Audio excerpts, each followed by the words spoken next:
Hi, everybody. Welcome to FNS Wrestling Podcast, episode 203. It's Saturday, June 8th. We're back down in the basement in the early afternoon to talk about another week of wrestling. We will be hitting on AEW Dynamite, NXT, TNA, some Raw. We'll preview whatchamacallit Battleground as well, make our predictions for that, and some trivia along the way, some news and rumors, maybe a figure update at least. I imagine you're going to take some time to talk about your shipment that finally arrived at some point. My screen just went black for a second. That's fine now. Are you talking about that now or in? I can. Later on. Go ahead. So you were very anxious. Finally picked my first order came. I think my second one should come soon, which is the Death Triangle. And after running home in pouring rain. Yeah, ran home through pouring rain. We got. What are you? I'm putting that in front of your face a little better. Sorry. We got Bloody Darby and Brody, which. Just like this one's like super bloody, and then Darby's like a little less bloody. Brody King looks awesome right here if you're watching on video, and I may even put a picture up if I remember in the video version. But he's humongous. Like, yes, he is humongous in real life, but Darby looks like a wee child beside him. It's not horrible, I think. But the figure itself looks really good. And then I got both versions of the new Pete Dunne, which is in Butch gear, which is undesirable, but it's like an updated form of Pete Dunne, and it looks exactly like him. Like I will say, this is probably one of my favorite. It does look like it him. Looks exactly like him. So I got the Money in the Bank last year in the white, which is always good, and then I got the green and gold one as well, which I like. We love Pete Dunne on here. Slight leg issues, but I think I've kind of worked around it. I almost wore my Pete Dunne shirt today, but I went shirt. retro with Happy Rusev Day. Remember that? I was early to the Rusev bandwagon. That's true. Not that bandwagon really went anywhere. No. So we have these, and then I got the Death Triangle 3-pack coming, and Jay White will come in October. Yes. It's always waiting on everything Switchblade, it feels like. And I might order JD McDonough soon. Yeah.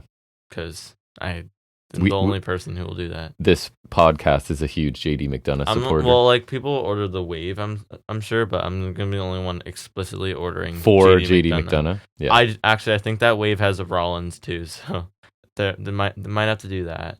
Actually, another thing I thought we could discuss, and again, there's timestamps if anyone wants to get by anything, is watching the first 2 episodes of The Acolyte, not the wrestling tag team, as I thought, but the new release. I don't know. We watched the first 2 episodes. I like it enough. I think it's good, not great, interesting. Agree. If anything, like, yes, we talked about it. I've seen some people call it awful already, and I don't know how you could call it bad from that, because I don't think it's bad enough to call it bad.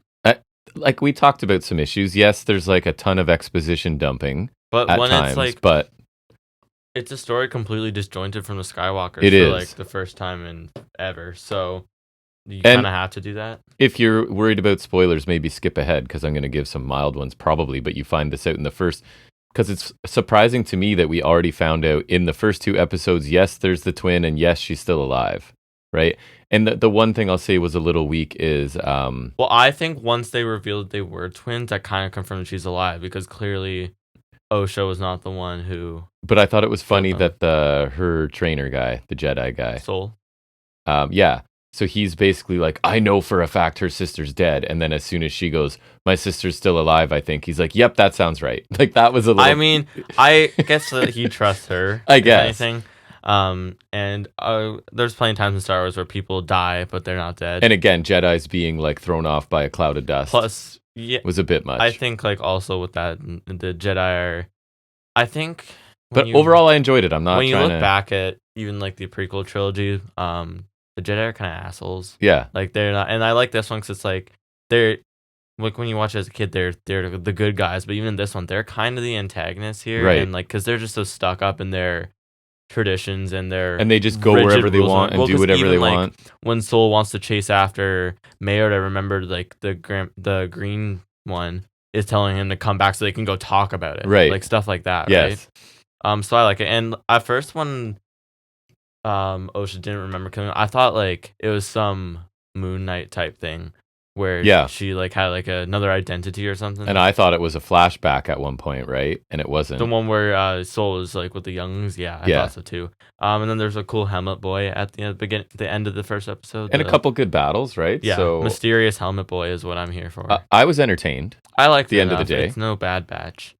No, but I miss Bad Batch. My thing was after 2 episodes, do I want to keep watching it? Yes, I will keep watching it. The real test would be after 5 because that's as far as we got in Andor, and I just didn't. I might go back to that because I've heard it's amazing. I know. That's 5 here too, and that's what makes me want to go back. But like, we got time. I was saying to my friend too because chip away. I was saying how ridiculous it is that people think this is awful after 2 episodes, and he's like, "Well, I did that with Andor." I'm like, "Well, I gave them a chance, and we even watched 4, and then we went back to 5 after we were behind, and it just didn't grip me." I don't even think it was bad. At first, I thought it was kind of bad, but like at this point, I'm just more to the point like it was just boring and just didn't grip me. So I think that's right because I don't remember anything.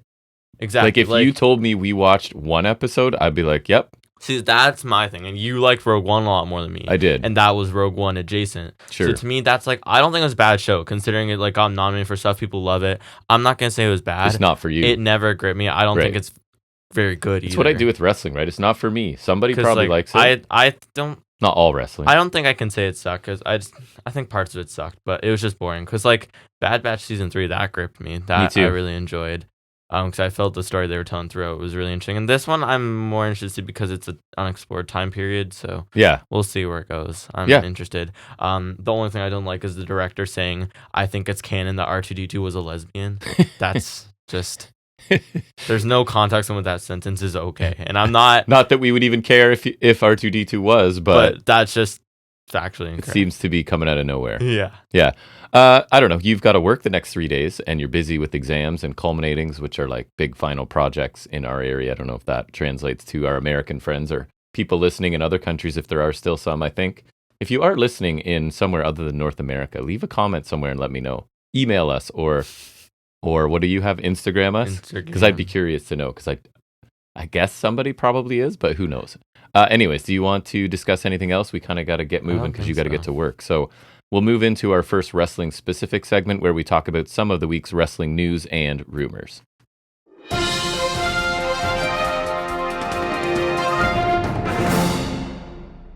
All right, so taking a look at the ratings, we've got NXT average 763,000 viewers, which is up a fairly healthy 9.3%.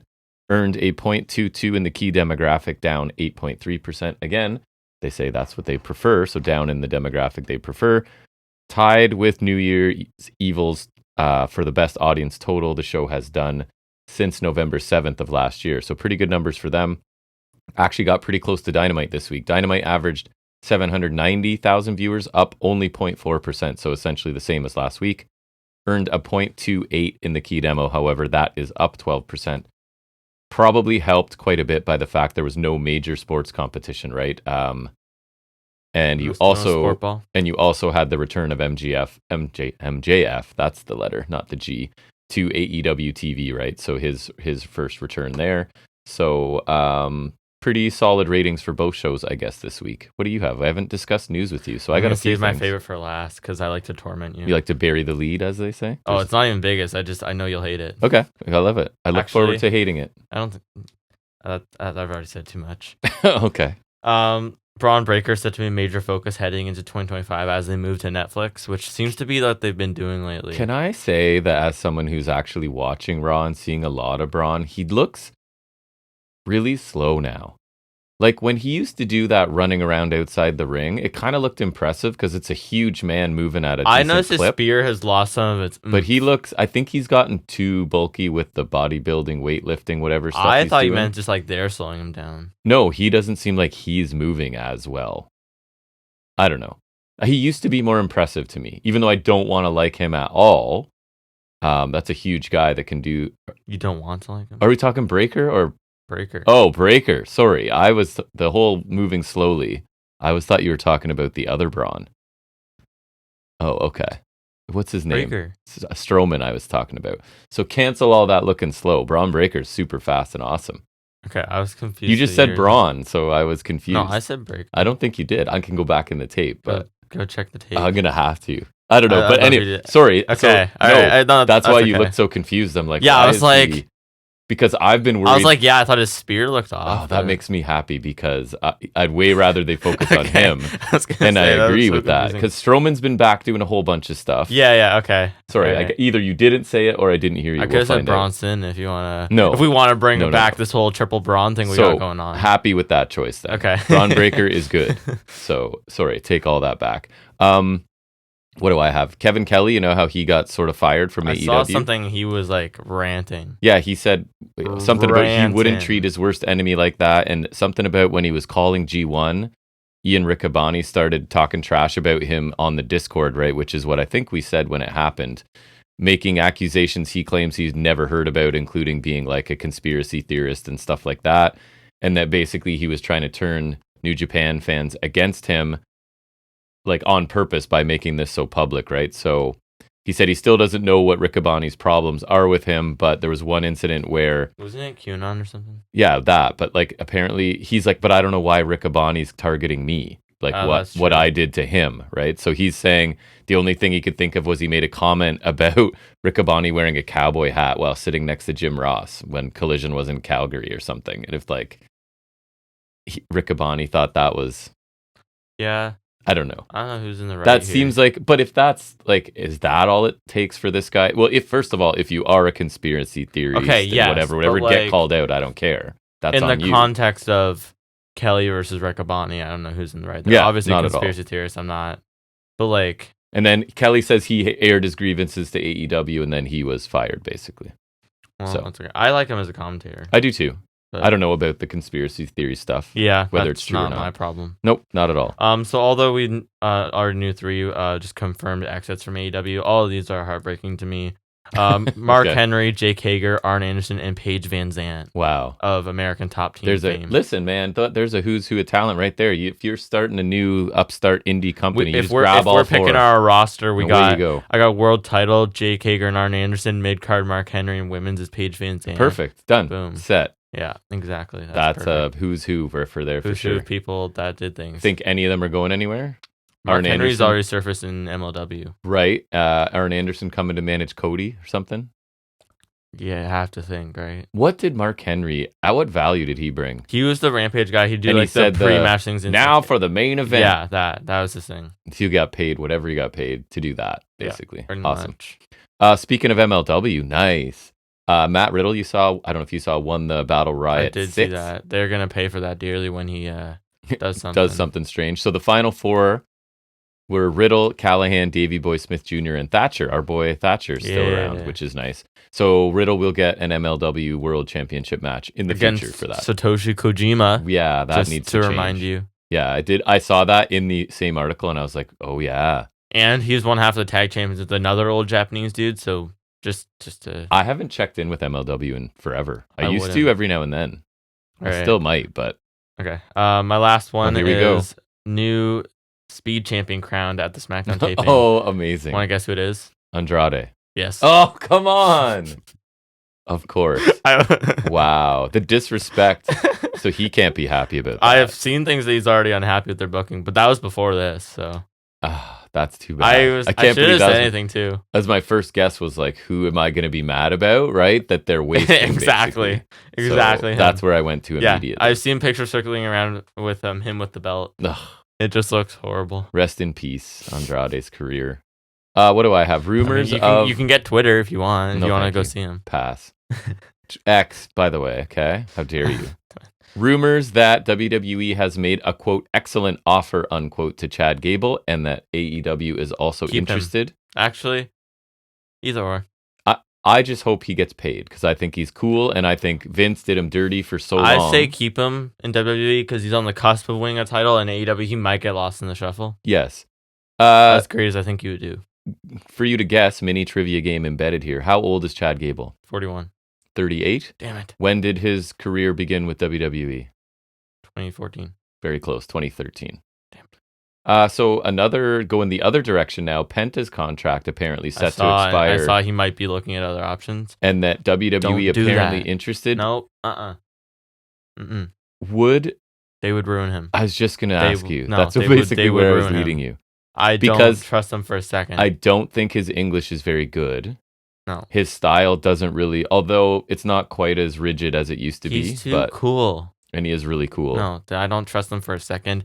And also, we're this close to Death Rhombus, okay? We're this close. And this is with me feeling WWE is definitely in an upswing, right? Yeah, like I'm watching Raw most weeks. Because you just watch it whenever, so I just never. I always get the first 2 hours and then I'm kind of out. I even watched a couple minutes of SmackDown this week. But anyways, Other news that made me laugh is Vince McMahon not allowed at WWE headquarters or the gym that he designed for himself and probably spent millions of dollars. He can never enter it. So that's good. Sounds about right. Good for him. The only other thing is a little disappointing, unless it's an angle, which I think isn't out of the realm of possibility, is Jamie Hayter has now been out for over a year and they're still saying no timetable for return. I feel like she has to be. So it makes me a little suspicious, like maybe it's going to be more surprising when she appears after they tell us she's still, that would be cool. Because it was a shoulder injury, right? Yeah, I remember she dropped at Revolution like really fast. Oh, yeah. So I don't know, man. Back in the Outcast I'm days. hoping they're putting her name back into the cycle because they want it to be a surprise when she comes back, hopefully. I hope so too. But otherwise, I hope she gets well soon because I miss her. Yeah. That division misses her, I think.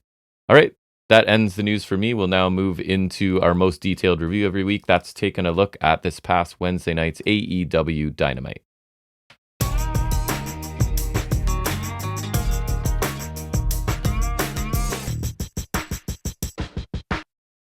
Talk about the Dynamite that we just finished before we came down here, pretty much. So do you want to talk about who was right, though? Oh, right. Revisiting that. You did, in fact, say Braun Breaker, and I just did not hear you. My brain auto-completed to Braun Strowman. So, to clarify, Braun Strowman looking slower. Braun Strowman slow, Braun Breaker fast. Very, very, very I will fast. say, though, I did notice, like, his spear doesn't look as, like... NXT, it looked like he was, like, hurting That's people. what I'm saying. Like, he came in, like, speared Ricochet. Or, no, it was Ricochet, the match with Ricochet, and he speared him, like, and it looked solid, but, like, it looked more soft, like, edge. Now that he's going up against their bigger investments, right? It's like, hey, man, please don't... Yeah, like, when he would rupture anyone's organs. Mello out of midair, he, like, got him. Or Fraser, it was my favorite when he took it, because he looked like he get some whiplash on it. But now, as we learned, this is against people making a minimum of $350,000 on main roster, right? I saw some article that was, like, more details on that. I didn't click on it, but I guess there's maybe more. Or it's, like, one of those bull crap ones where it's, like, just trying to get you to clear some more details, and it's, like, it's just, like, it's still this. Yeah. The average is still this. More details are, it was right.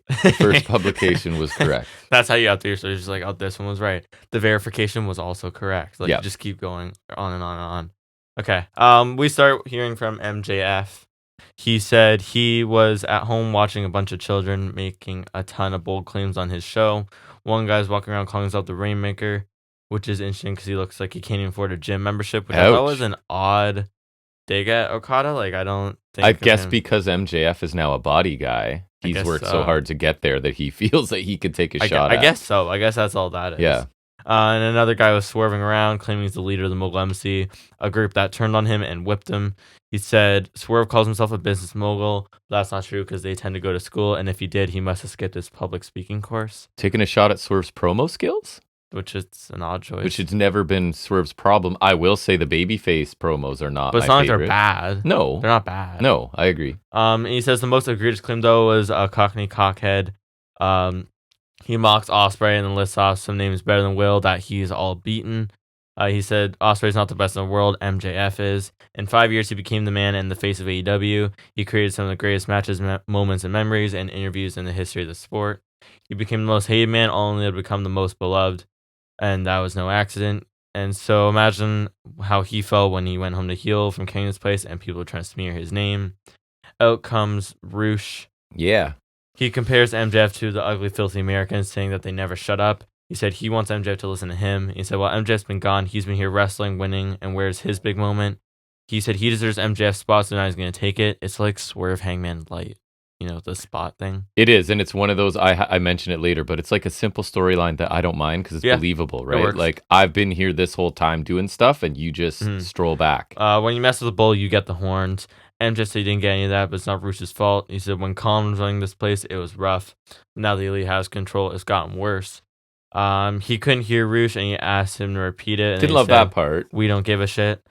He says Roosh sleeps with dry women. He says he knows him. He paid him a lot of money to take out Danielson one time, which I do remember getting that in the build up to. Is that when he was with Andrade and they were? No. Yeah, well, around that I think time. Andrade was out by then, but that was like when. Because remember we also got Takeshita and Danielson and Takeshita MJF and Thatcher Danielson. Oh yeah, Dynamite. Yeah. And Tyler Rust didn't even come in. That was a nice little run there. Exactly. Yeah. Lead up to the Iron Man match. He said Roosh comes from wrestling royalty, which might make him a nepo baby, but he wouldn't call him that. He said he sold out arena after arena in Mexico, proved he was a star. He's bludgeoned some of the best the sport has to offer, but MJF isn't one of the best. He's the best. I love for Roosh. He'll tell Roosh how interrupting him made him feel. Then he said it in Spanish. Roosh rushes the ring. They brawl a little. Security and officials separate them. End of thingy. Yeah, I liked pretty much all of this. I thought it. MJF can't cut a bad promo, I think. No, and my big thing is that Roosh comes out of this feeling more important, right? So what I also like is I think MJF does what we wish Swerve would do, because he maintains his heel edge, like stuff like he was still able to put Roosh over here, but like he still acknowledges that he's this guy, like he's like still the same guy. There's make no mistake about it. Babyface MJF and heel MJF are the same thing. Because out of his insults, he insulted a heel and then two faces, right? Exactly. So like he does what I really wish Swerve would do, in that he keeps it the same, but just kind of endears himself to the audience more. And with Swerve, I feel like it's a little different, because with Swerve, he was like invading people's houses and bludgeoning them and whatever. Right.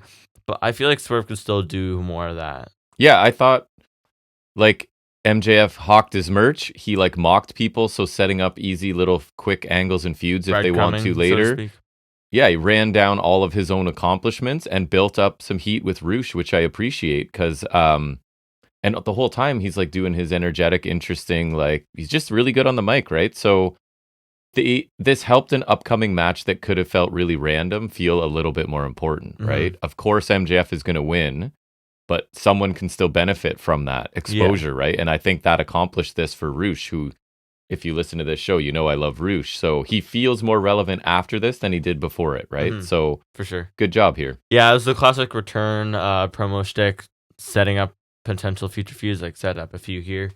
MJF versus Ospreay isn't something I ever thought about, but that would be amazing, because MJF is fantastic. Let's not forget. Swerve MJF also got breadcrumb during the Devil Saga, I remember. Back that's when right. Swerve was peak Swerve, so that's definitely worth a go, I think. I thought Roosh sounded good as well, and he sounded up to par here, which I think is important. And while again it sucks he has to lose, I'm happy for him getting a prolific singles feud and then putting a little bit of effort into him. Agreed. But then you just have to turn Death Triangle heel, and he could join Death Rhombus. Oops, that's unrelated. That would be a cool addition for them. I feel like it would totally work. Give him something to do as well. And then Pac isn't the only one without a mask. Right. But I thought he sounded good, and I'm up for this match for MJF's return. It should be pretty sweet. Me too. And I feel like you just do an easy TV blow off. Like, I don't think it needs to be a pay-per-view match, no offense to Roosh. No, it's up for sure. Right. It doesn't feel like it. Just be a good TV match. Then we got a Roddy Strong promo package. He was like walking up a mountain with the kingdom, and he was talking about how he has to continues to climb the mountain, and he's something about reaching the top. I don't remember specifically. And TGR is absent this week. Yeah, much missed. You rely on his recaps because you've taken a lot of notes, which I think has helped your enjoyment of things. Yes, instead of taking a ton of notes, you just rely later. So yeah, I like this. Yeah, you said it's go time thing. I feel like he's been turning out some good mic work lately. Like, we always kind of chastise him for not being the best, but I feel like he's been pretty solid lately. I would still say his style is slightly awkward. Yes, but it works. And the thing I love the most, when he gets more intense, though, it's really good. Like that Ospreay segment, I thought he did really well. Agree. No, I've liked pretty much everything he said. I just think his maybe awkward's the wrong word. I do think his delivery is not perfect here, but I think it's a lot better than where it's been before, because I feel like there's a lot of times I'm just like, it's kind of like Brian Cage or something, where I'm like, yeah, maybe don't. Well, my favorite thing is that the spotlight is clearly on him, and we barely get any OGK at all. They're just like way background players. But where does Cole fit in? Because he's come back now, right? And clearly he has nothing to do with these guys. He came out on his own when MJF returned, with his own team. He hasn't been with Roddy or these guys. I guess he's like still healing a bit, because like there's no, and also he had nothing to say about MJF. Or they realized how terrible it is, and it's just a clean break. I don't think and let's get out of here. If that is the case, I would argue we free Roddy too. I think Roddy's been doing amazing lately. But I think this is like free enough. Like, he still has a couple lackeys, but we just never hear anything from them. I don't even want that. I think Roddy's done well enough lately to deserve getting away from this forever. And he doesn't really, it's not like they're constantly interfering in his matches, right? Like, it's not, a little bit, but not like the only reason Roddy could ever win is like, now that O'Reilly's back, I know that he just feuded with Strong, but how about we say we tell Will Washington to take a break and we just reform Undisputed Era.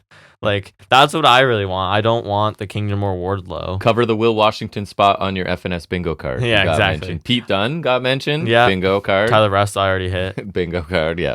But like, I never wanted Wardlow in the Kingdom, so no. I want Undisputed Era, and I keep forgetting about that guy. Wardlow, yeah, if he's gone for more than a week, it's like he doesn't exist to me. That's not good. That's not an endorsement. It's totally fine for me because I don't care. It's interesting because you said that. I'm like, oh yeah, he is. Well, he popped up at Double or Nothing, didn't he? Yes, but then I forgot about him again. Or like he popped up before Double or Nothing. He did because he hit someone from behind. He hit Ospreay. You're right. Maybe it wasn't at the pay per view then. But anyways, speaking of Ospreay's belt, and also guys, here's Kyle O'Reilly. Orange Cassidy, Ray Phoenix, Jay Lethal, Kyle O'Reilly winner gets a shot at Ospreay next week. Pretty fun quartet to stick in a match. And I'm saying, like, considering it's just for title shot the next week, I don't mind this in place of just announcing an open challenge. Agree, because this is a little bit of stakes. It's enough reason and to throw a bunch of people together. And someone's at least kind of earning a shot too, right? So I don't mind. Now, I don't know what Jay Lethal's done to deserve being in this. I don't care. I like Jay Lethal. And maybe if I went to win-loss on all of them but Cassidy, I'd be like, why are any of them in it? But whatever. I don't care. I like Lethal in ring. Big time springboard arm drag to Cassidy from Phoenix, and a series of kicks and a drop kick. Well-timed strike exchange, and everyone ends up down. It was like where multiple people were doing stuff. Oh, and like, it ended O'Reilly and Phoenix did their rebound things. And it ended with Lethal and Kyle kicking each other in the head, right? Because I made a note of that too. Stunlock Millionaire to Lethal, then Kyle O'Reilly gets Cassidy in a juge. He juges him real good. Until Phoenix comes out of frame with a splash, which looks really cool. I love when they do that. Yes. Like, that's something that's the magic of watching it on TV is that like they're zoomed in tight and he just comes out of nowhere. And then Lethal breaks that count with an elbow drop. Kyle O'Reilly blocks the dragon screw from Lethal and gets him in another juge. Double juge. Armbar, Juji Katami until Phoenix stomps on him to break it up. Super spinny tilt-a-whirl DT from Cassidy to Phoenix and absolutely spiked him. Like a couple extra revolutions, it felt like. That looked mental. Looked awesome. Orange Punch to Kyle O'Reilly, which looked awesome. I loved his sell on that. Yes. O'Reilly's countering ability, selling, like he's really talented. Fantastic. So you get him and Strong as a tag team again. Mm-hmm. That would be amazing because him and Strong were awesome in NXT. No offense, we don't need Bobby Fish. And let them do Chasing the Dragon as a finisher just because it's cool. You do, hear me out, you do like a Chasing the Dragon variant that's like... Which if you don't know is a kick to the head brainbuster. How, like, I feel like there's a sick kick brainbuster. I feel like there's a way Does that work? You could do that. That works more than my idea, which is like you do the roundhouse and then end of heartache. I don't know how that works. Sick kick into brainbuster. Or since Undisputed Era always did the high-low, you do the high-low with the sick kick, which I think they did before. Yeah. So I feel like that's the happy middle there. But I don't mind the sick kick brainbuster idea. Yeah. Anyways, just bring me back on Undisputed Era. And call it Erasing the Dragon because Bobby Fish has been erased. There's the thing. There it is. We need that and then Death Rhombus and all will be okay. Just taking unnecessary shots at Bobby Fish every time they execute. I don't even hate him. I just know like there's something with him. So I'm just unsavory. Like, and honestly, being genuinely serious, in the nicest way possible, he's my least favorite member of the group. Yeah, even though in ring, big fan. He's good, but like O'Reilly amuses me and he's fantastic in the ring. Roddy is amazing, as I will detail later. And Adam Cole is just one of my favorites. Yeah. Period. So it just makes sense, but I want that group back, and I'm gonna keep willing it into existence. Especially now that you like the finisher name, it's already planned. Everything's planned. And I hate the Undisputed Kingdom, so correct. Anything to free Roddy, because honestly, Roddy deserves better. I'm gonna say it. Lethal injection to Kyle O'Reilly. We got derailed there in the middle of a match. That doesn't happen. Finish comes when Phoenix counters a figure 4 attempt by Lethal into a small package for the win. So we'll get Phoenix Ospreay next week, which is ludicrous. Sounds awesome. Post match, Trent Beretta and Callis come down, and Trent does look kind of menacing and like just like the black suit, kind of like what Fletcher had before. I do kind of dig the look. Yeah. Also, where's Fletcher? Where's the whole crew? True. I know Hobbs is injured.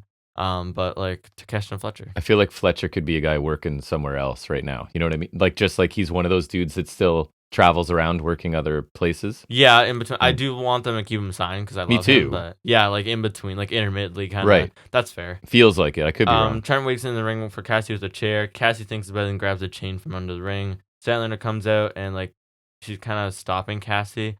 Stokely comes out and says she'll put her foot so far up his ass he'll be coughing up shoe leather. Mm-hmm. Which I thought was kind of funny. Statlander hits Cassidy, and then Willow runs down and chases her away. Yeah, I thought this was a really fun 4-way match. And again, super enjoyable.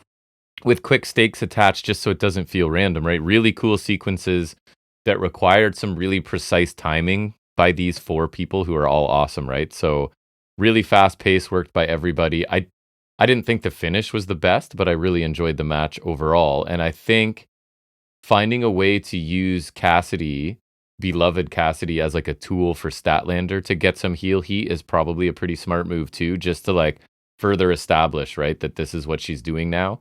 And there were several storylines kind of bleeding together here, and I kind of liked it. I feel like it could bother me at some point, but there was and like Willow coming out and Statlander and best friends sort of residue and everything else. So I kind of liked it. Mm-hmm. Yeah, I thought it was super fun. It felt reminiscent of last week's main event, the sudden death. Yeah. Was it sudden death? I don't remember. Yeah, I think it was. I wish they'd told us.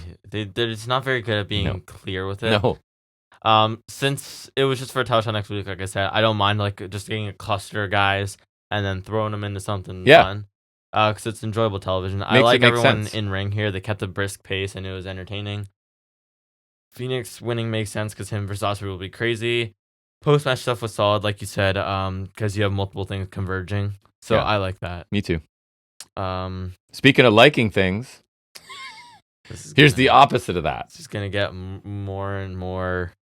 Yeah, there's going to be some ranting by you, probably. By the end. Well, that's fine. It's going to get meaner and meaner. Jericho and friends arrive. They come out of the car, and then he tells the driver that he should do better and like come to a full stop or something. No. He says, you should stop at every sign. Because I made a note of how stupid that is. He clearly meant to say stop sign. But like you need to stop at every sign. He says, thanks, guys. And he's obnoxiously yelling the whole time. Like overdoing it. Yeah, not in a very gratingly. Like not in a way to gain heel heat. No. I will stress this a million times. I want him to go away. I mention it later. I'll say it now. It kind of like it's again. I want to. If we're not reviewing this, and I'm just so the way I watch Raw or SmackDown, like this would be something. Yeah, this is 30-second skip, 30-second skip until he's done. Once I get the camera guy's work and like shows him how to do it better. Bill says some dumb hokey crap like he's been doing the whole. Like he's like, sorry, who? Redwood. Thank you. Redwood. Jericho has renamed both of them. Redwood and Bad Apple. Bad Apple. That one's bad. Yeah. But like Bill's what? Because he's leaning too far also into the happy babyface thing that they're pretending to be. Because like he's like doing the hokey happy sayings or whatever, like super positive motivational crap that's like, and then something Yosemite about Sam. Wasn't it something about the sunset or something like that? I don't know, the sunlight, he's enjoying the sunlight or whatever. Then Keith says that some of the camera guy respecting Jericho because now he's like the world's his thing biggest is he angrily assumes everything is disrespecting Jericho, but why does he care? Still, he's out Dwight Schruting Dwight Schrute, like to Michael. And again, crazy. The bounty hunter is now like this fiercely loyal guy, and that is not a bounty hunter. No, it's like if Boba Fett was like riding Darth Vader the entire time, and you know what I mean. Both of these guys, who we both have time for, are now a joke. Yeah, because of this affiliation. I don't hate Bill. I always kind of enjoyed Bill. You like him more than I do. And I liked him always more than Enzo. But I can even admit, like, Starks and Bill guy are that solid looks together. Like that, just stature-wise, you find a place for him. Yeah. I get that. Yeah. This was lame again. Jericho needs to go away. It's just not good. Again, that you are not an effective heel, sir. I hate it. You're dragging down other people. Dragging down other people. This dragged down the show for me, too. So it's almost meta because I think in real life, he thinks he helps get people over, and this character thinks he's helping getting people over, but he's not. So is Jericho aware that he really doesn't in real life? Like, I don't know where to go with it. None of it helps. I don't care because it's not helping. I agree with you too. That's too much of a complex. Is it like Jericho trying to wink at everybody, going like, "You guys think I don't help anyone get over, so I'm gonna make a character that doesn't help anyone get to prove over? You wrong"? Like that doesn't work. Bill's a joke now. And he is. Brian Keith sounds like he's auditioning for Jazz a year or two late. Like this sounds like the Jazz spiel because this is exactly like 2.0 said when Jazz formed. They're like something about the disrespect to Jericho, and that was like I didn't like that either. But at least they were like kind of sports entertainment guys who like weren't bounty hunters. And I'm always the guy that's like, at least Keith's getting regular Dynamite time, maybe 4 times this show even. But it's not. This is not the case where I would say that, because I don't think it's helping. I don't think it's worth anything. I don't understand why he cares so much about the alleged disrespect to Jericho. Like, it came out of nowhere too, and it's like every little thing disrespects Jericho. Like, it's supposed to be funny, but they're cartoon characters. He's Yosemite Sam. Yeah, basically. Yeah, this is like the family. Yeah, cartoons. It's rough. But we get lots of it, so it's okay. Maybe your hope is that it's an acquired taste, and after it's gonna 4 segments of it, you're like, yes, this is awesome. I see it now. Yeah. Only now do I understand. Yes. No. Willow Nightingale interview is up next. She's frustrated she lost to Monet, but she said she was the better woman at Double or Nothing. She said she had her down for like what was an 8 count, but her friends got in the way. She said she never trusted Stokely, but Statlander was a girl and she betrayed her at her lowest. They have no idea how dangerous she can be after being stabbed in the back. Then she fist bumps with OC. Orange Cassidy, that is not Gallows and Anderson. Right. But I didn't do justice. I cannot say enough how well she did here. She did really well. And she kind of goes from like changes tones in the middle of it, right? Which she's really believable in kind of everything she does. And I'm glad they've sort of realized that she is this awesome, because she should be like a main event babyface for them and sort of like a pillar of this division, I would suggest, right? If you were going to choose some pillars for the women's division, I think she's one. And yeah, I really liked. I thought she just sounds natural. She is really good. I think we've both been enjoying it a lot. I love Willow. Yeah. I thought she really sold the betrayal really well. Like, because I like how she didn't really care about Stokely betraying her, because they were always kind of anti-Stoke, her and Statlander. I thought just like she kind of had this broken tone at times. Yes. When talking about Statlander, and I thought it just felt really genuine, and I really liked it. And especially when her whole thing is like, just smile and get I through like everything. that. Like she kind of got back to smiling at the end when Cassie came in, which I liked. But this relationship with Statlander and the breakup is really like testing that philosophy of hers. Yes. I hope she doesn't turn heel, because I think she's. We need a babyface. I agree. We need a babyface, especially because Statlander's heel now, right? Like that's another heel. And every woman we keep going better off heel. I think Deeb should be a heel, etc., etc. She's kind of like the Gargano or the Daniel Bryan. We need someone for them to play off of, and she's terrific. I think the payback will be sweet, because like it'll be just a cathartic moment for her, and because everyone loves her, so it'll be a great moment for her. And nice for Statlander to have a major angle, and nice for the women to have a major story that's not a title involved. Good. Yeah. Her delivery throughout this was great. She's a really underrated promo, I find. Yep. She's been just doing really stellar lately. She's great. Next we get Mark Wakefield versus Brian Cage. I noticed Briscoe has a custom strap or something for his ROH title, and I forgot he's technically a world champion. Didn't Daniels come out and do something here? He announced this match. That's it? Yeah. That's what it was. Which I will say, I don't want Tony Khan in a regular role on TV. So if this is his, like, whatever the right word is, sort of agent, then that's fine. That makes sense. Because I think Daniels will be good in that role. Yeah. Limited. I don't want too much, but like obviously. I'd rather him than Khan. I'd rather put him in 4 segments than Jericho. And I think with now the animosity with Bucks and Khan, you can't really have them on the same show and not like just full death. Right. So anyways. Yeah.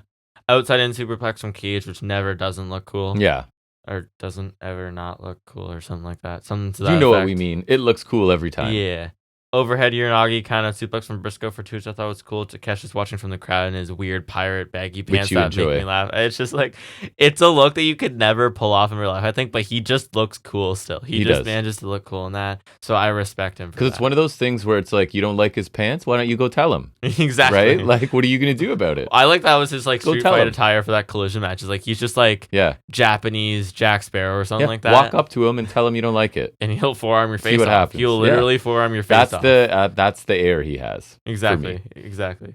And Callis, you could say Callis is the scar to prove it. Mm-hmm. Briscoe hits a topic on heel to the outside, stepping off of a chair.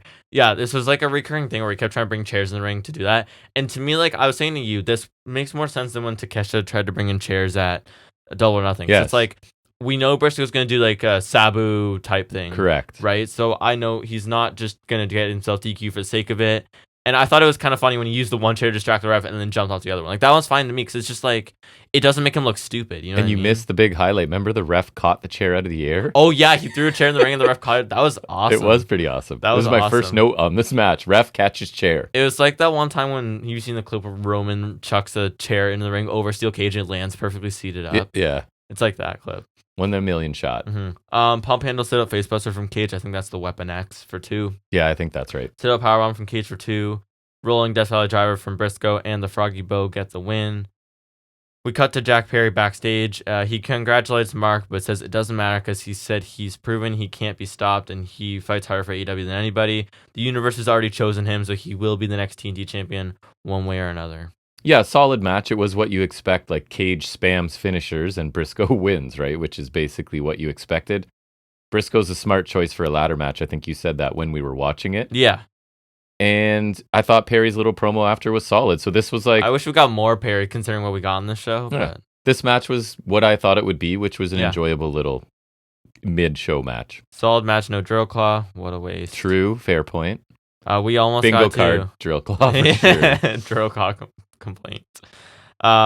Good stuff, though. Briscoe's always good quality as is Cage, even if he doesn't hit the drill claw. I think, like we were saying, he's a good addition to the ladder match because he'll be willing to do some stuff, and his style is entertaining to watch.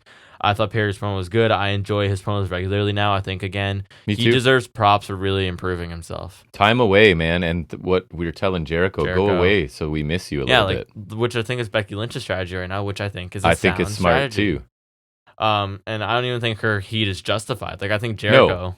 It's just like Becky fatigue, I guess, for people. Yeah, and that's okay. That's she gets time home with a kid and whatever. Yeah. I think that's okay. Me too. Especially with Rollins being out right now, I think that's more of an incentive. Although, who wants to spend time with their kids, am I right? With Rollins being at home injured, I feel like that's more of an incentive for her to take a break too, because it's like a rare opportunity for them to both be just like steady at home. So that's unrelated. I don't know how we ended up there, but we digress sometimes. Good for them. Yep. Feel like Perry has to win the ladder match if he gets in, but I will be rooting for Takeshita all the way in the face of blatant. It will be someone else. Yes, agree. I will root for Takeshita. Always Takeshita till the end, until he leaves me, because he's gonna leave and I'm gonna be sad. I feel like you're stalling to not get to the next segment. Well, first I have Joe and Hook. Oh, sorry, that's fine. Honestly, I will never stop moping if Takeshita leaves. If you think I'm bad about Tyler Rust, wait till Takeshita leaves my sights. And then they show up on the indies as a tag team. Wait till Takeshita leaves my sights. I will cry. Anyways, we got a Joe Hook interview. Renee asks if Joe is Hook's mentor. Joe is about to explain that he's not a mentor, but Tony Nese and the Premier Athletes come up. They make fun of Hooking Funyuns.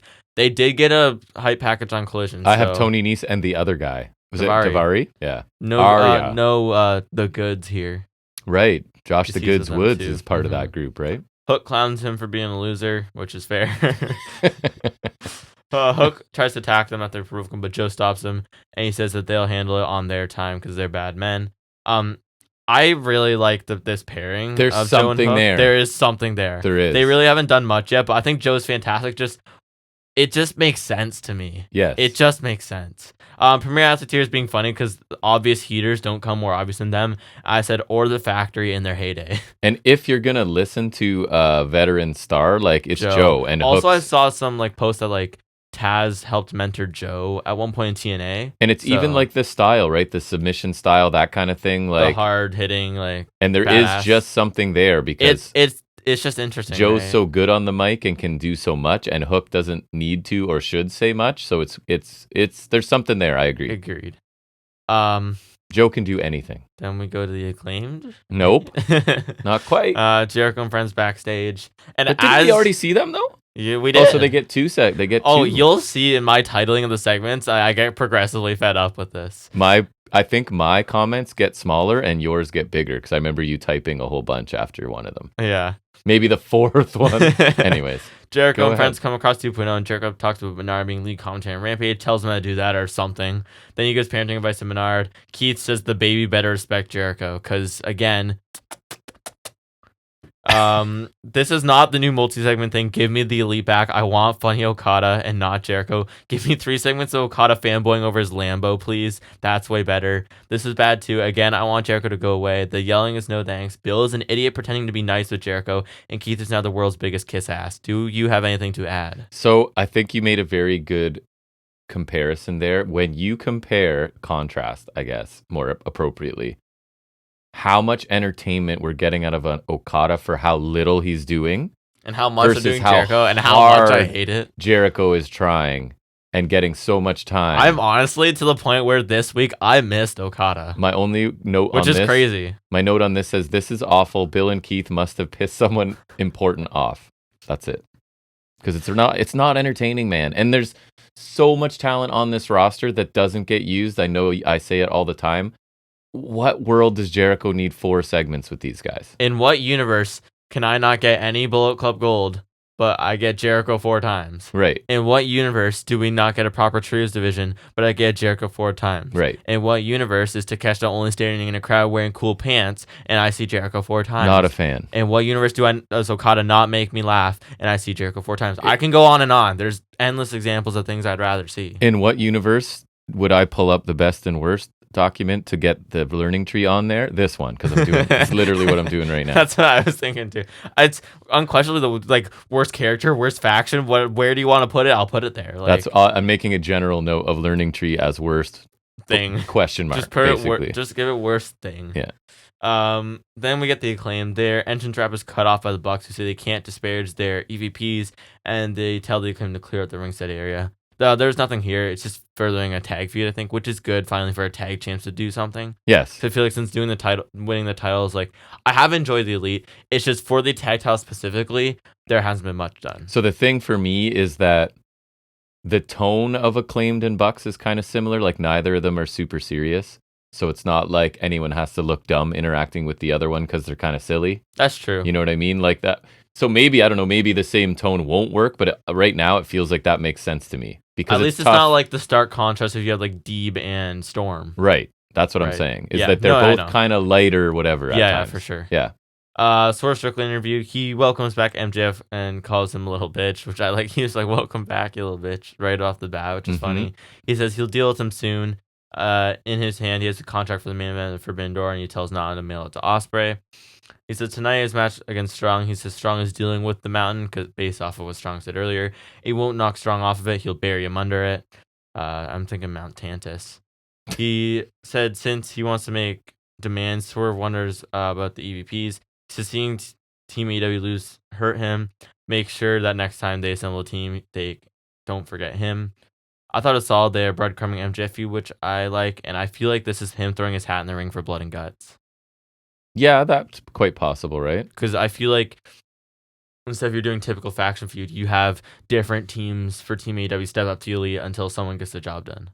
Yeah, maybe not like continuously, but like throughout the year. Obviously interspersed. Like I don't want it rammed down my throat, say perhaps Jericho per se, but I feel like you could do that because like blood and guts, it doesn't have to be Darby, FTR, Danielson. It could be like Swerve, and if he's in Acclaimed, and if he's in it, then his championship match on the card doesn't get overshadowed by because he is the overshadow because he's in it, right? Yeah. So I thought Swerve was fine here, but again, I want better than fine for Swerve. It's just like his reign is underwhelming for me to do what MJF does. Yeah, for sure it is. Then we get Mercedes Moné promo package. She talks about being a fan of Japanese wrestling and like loving the women's wrestlers over there. Oops. She talks about the IWGP Women's title having her name all over it, and when she was holding that. And they also played a clip of her horribly botching her finisher. I don't know why they included that in there. She talks about her history with Vacker in the tournament to crown the Strong Women's Champion, and says the title was made for her, and she'll claim it at Forbidden Door. Yeah, I thought it was better than a lot of her stuff has been. I liked it better because it was essentially an exposition dump for her match against Vacker. Yeah. So it relied less on her style that we don't like. Correct. But there's still the delivery I don't love. I thought it was less so. It makes everything feel insincere. Like, I think that she thinks she sounds like a star doing that. And I think she sounds Okada. Not good. But anyways. I hope this is good since I've never seen Vacker before. And since we all know like that the Strong title, that tournament was meant for Monet. Like Willow won it because she got injured. making this title for title makes it incredibly clear who wins. I'm intrigued by Vakur. I'm intrigued for the match. It's just incredibly obvious. It is, and I'm happy because Monet had a really good match in her first one back. So hopefully this is good. And then she wrestled Sky Blue. Yes, she did. Then we get Blackpool Combat Club full force again. Now Yuta's back from concussion against Voldor, Junior, Magnus, Ruhido, and Esfinge. And then my first note is someone is in the wrong corner, as you pointed out, because they're both on like the CMLL would definitely in the wrong side corner of the because ring. Yeah, and then the corners were kind of shifted. It ended up being okay. Yeah. Match started with a mass brawl. Chop between Ruhido and Danielson. Blackpool with a heart attack in the fastball special on Magnus. Magnus was the one who was randomly included in that Revolution match. Who won the? Wardlow, because he faced Joe. Mm-hmm. See, remember we were talking about it when we were watching. I was like, who won that match? Because I couldn't even remember at the time. No, and I certainly couldn't. Which makes sense considering we were just talking about how forgettable Wardlow is. Yeah, so there's Exhibit A. Yeah, a couple of big monkey flips to Claudio from Esfinge. I remember Claudio got launched. Those are pretty sweet. It's hard to get excited by that move, but it did. He went far. Pretty good, yeah. Unique cross-legged bridging pin on Claudio from Esfinge gets a 2 count. That was really cool, I thought. Mm-hmm. I like a good roll-up that like looks effective. I enjoyed the Sphinx guy, whatever his... Esfinge? Yeah. Yeah, he was definitely a stand-up for me. Like the mousetrap or the seatbelt or like all these roll-up pins that look like match enders, I always enjoy those. Yep. Magnus gets swung around into a drop kick from Mox, obviously Claudio. There, a sequence of offense ends up with Psycho Knee on Volador, and then Yuta pins Ruhido with the seatbelt to get the win. Nice for Yuta to come back and pick up a pin. So I wasn't getting into it, excuse me, at first, and then once, what's his name, the Sphinx guy? Once he got rolling, I thought it was a pretty fun match after that. Lots of good action.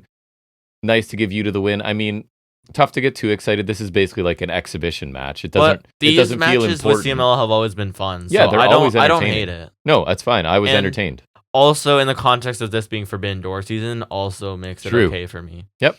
It was solid. Blackpool at full force was nice to see again. I kind of forgot about him, and he might not be the most interesting, but I like Yuta enough, and he's solid in the ring, so I'm glad to see him back. Like I like Yuta here and there. Me too. He got the pin instead of eating it, so that is nice for him. CML guys look solid. Esfinge was the most impressive, but I miss Hechicero, or even Mexico's pretty good. But Hechicero is the one we want. Then we get Jericho again. See, that is what I wrote, just to clarify. He helps the guy scoop dumplings. What? Sorry? He helps the guy scoop dumplings. Oh, that's right. All I wrote was stop, please. I am annoyed. Insufferable is the word, is what mine says. Yeah, it's really testing my will to live. Yeah.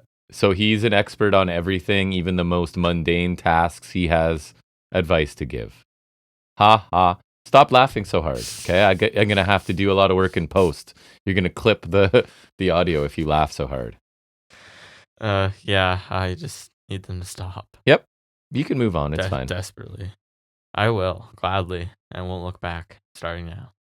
Daniel Garcia promo package up next. I didn't catch a lot of it, but it was basically, he was talking about his dedication to pro wrestling and the accident that he was in. Yeah, coming up in Buffalo, working all the indies, basically almost dying, assuming he'd never wrestle again. And he said he's taking things in his own hands and he's called a shot against Ospreay. I thought it was a solid package for Garcia. I know a lot of that was real, so that makes it better. And it's a good backstory for anyone who hasn't seen much of him.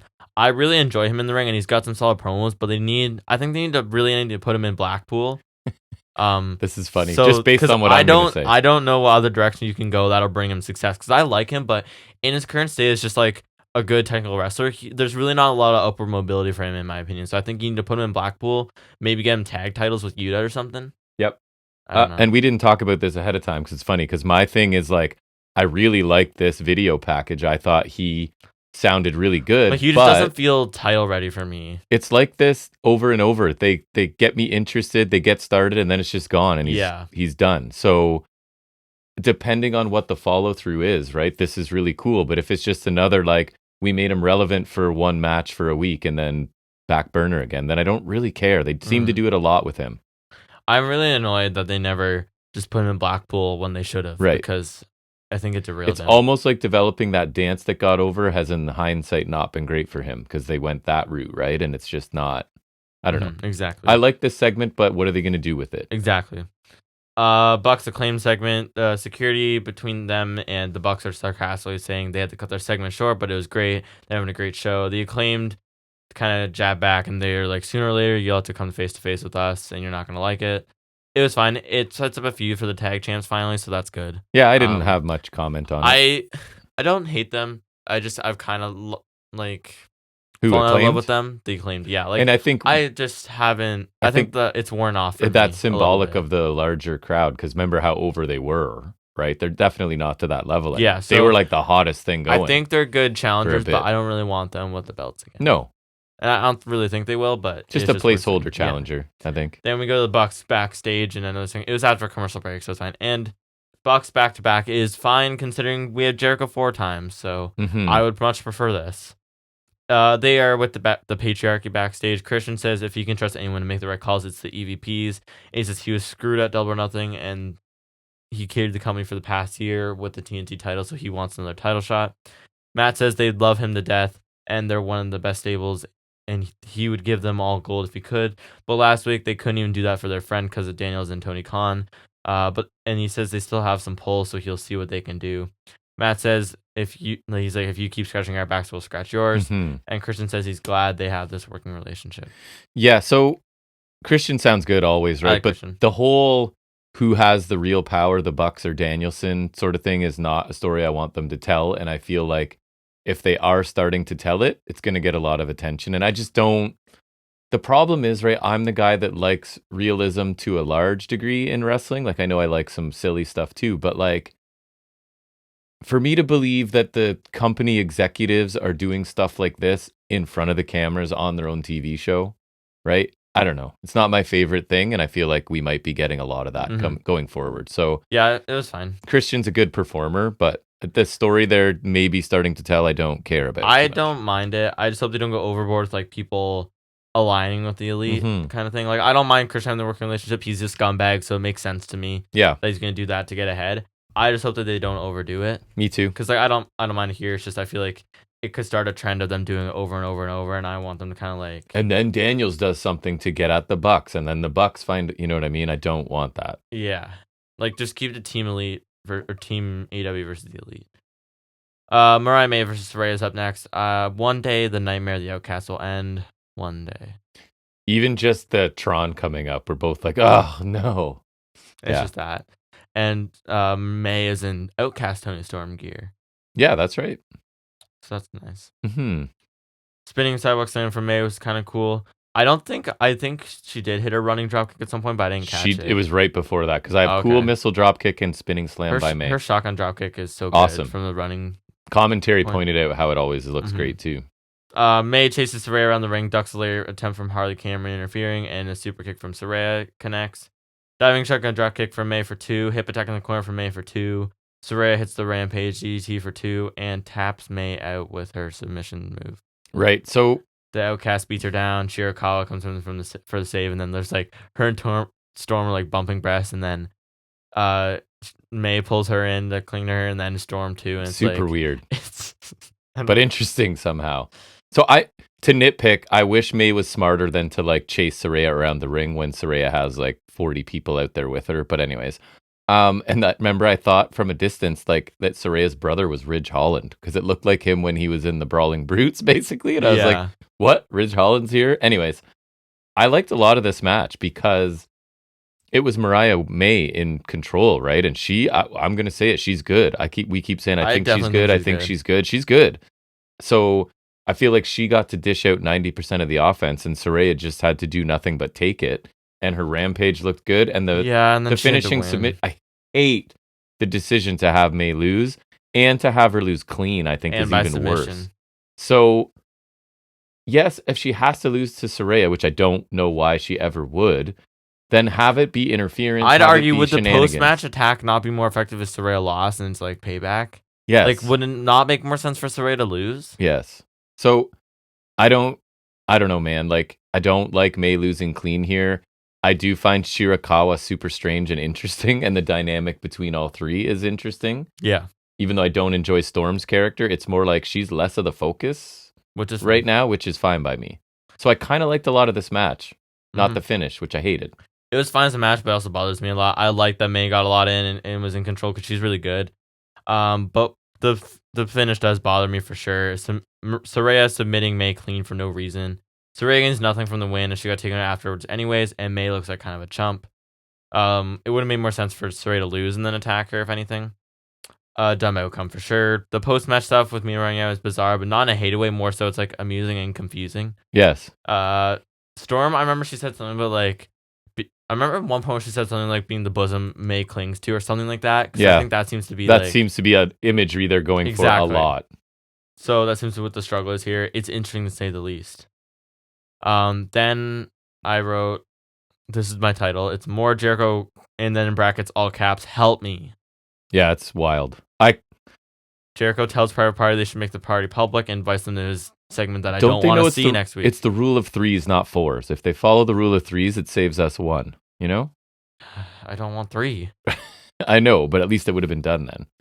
If their goal is to make a gimmick run its course in record time, they're succeeding. If their goal is to make an effective heel staple or anything good, they're failing miserably. Go away, he is intensifying. And I've taken an old Jericho reference and saying we've gone from save us Y2J to save us from Y2J. Yes, very well said. We have indeed. The only thing I kind of enjoyed about this, because we love words, obviously. What did he say? You should go from private party to public party? Yeah. I thought that was okay. That did kind of make me chuckle, but I'm going to brush past that. Yes, and it was just, like we've said it all. I don't know who this is helping. It's eating up a lot of TV time. Who's it helping, and more importantly, who wants it? This last one was super short, I guess, so there's that. They're all super short, but it is draining me. Super short bits of poison will still kill you. Exactly. Then we get a Bryan Danielson promo. He said this would be his last full-time year and it hasn't been as epic as he had hoped. He's looking to turn around basically because the AEW title shot All In is the prize in the Owen Cup. So that's nice. And I also wrote, when did his hair get so long? I love this, man. I really like this. He started out being all like disappointed and pointing out like, yeah, you lose all the time, right? Like, and it doesn't really matter. I know, amazing, but I really like it because it feels so real, even though I know he's been loving this. Like, I know he's loved having matches with Saber and Okada and like doing the and like going, sure, I'll lose. I know he loved doing the C2 and putting over Eddie. Like, yes. But I love that. Because in real life, I know he's happy to be doing this. I know he's been really happy. But he's believable being depressed about it. Exactly. Yes. And then he sort of turns and gets optimistic in the middle, right, about the Owen tournament. So it's kind of like I said with Willow. He conveyed 2 really separate emotions super effectively in one short promo. I think he's awesome. If him for the title at All In is the play, I think it's a fantastic way for his full-time run to go out. I know it's not his goal, but if he did end up with the title, it would be beautiful, although I don't think it'll happen. I don't either, but I could see a world where it does, so at least there'll be a little percentage. All I'll say is I also didn't think Joe would get the title. Because all he's saying is retiring from full-time. But then if he's a champion, then he'd have to prolong the full-time, which is why I still think he wouldn't. You know but he doesn't have to be a full-time in-ring performer if they treat him like Roman or something. That's true. Or even just like Joe didn't wrestle every week. Correct. So that's fair. It's because of the way they're doing it with Swerve, which I don't like and we'll get to. Like, champions don't have to defend all the time like this. Well, he's only defended here. Yeah. But although I can't complain about this one. Yeah, no, neither. And get to that. Which is Swerve Strickland versus Roderick Strong for the AEW World title. After a distraction from Taven, Strong hit a backbreaker on the top turnbuckle, which looked awesome. Always does. Swerve countered the wrecking ball dropkick from Strong and then catapulted him face first in the ring post. Swerve counters out of a gut check into a Swerve stomp, which was crazy. Like out of fireman's carry into the stomp somehow, which is crazy. Like from like finisher to finisher kind of thing to counter. Not that it's his finisher anymore, but it was. Roll to flatliner, then float over into a suplex for 2 from Swerve.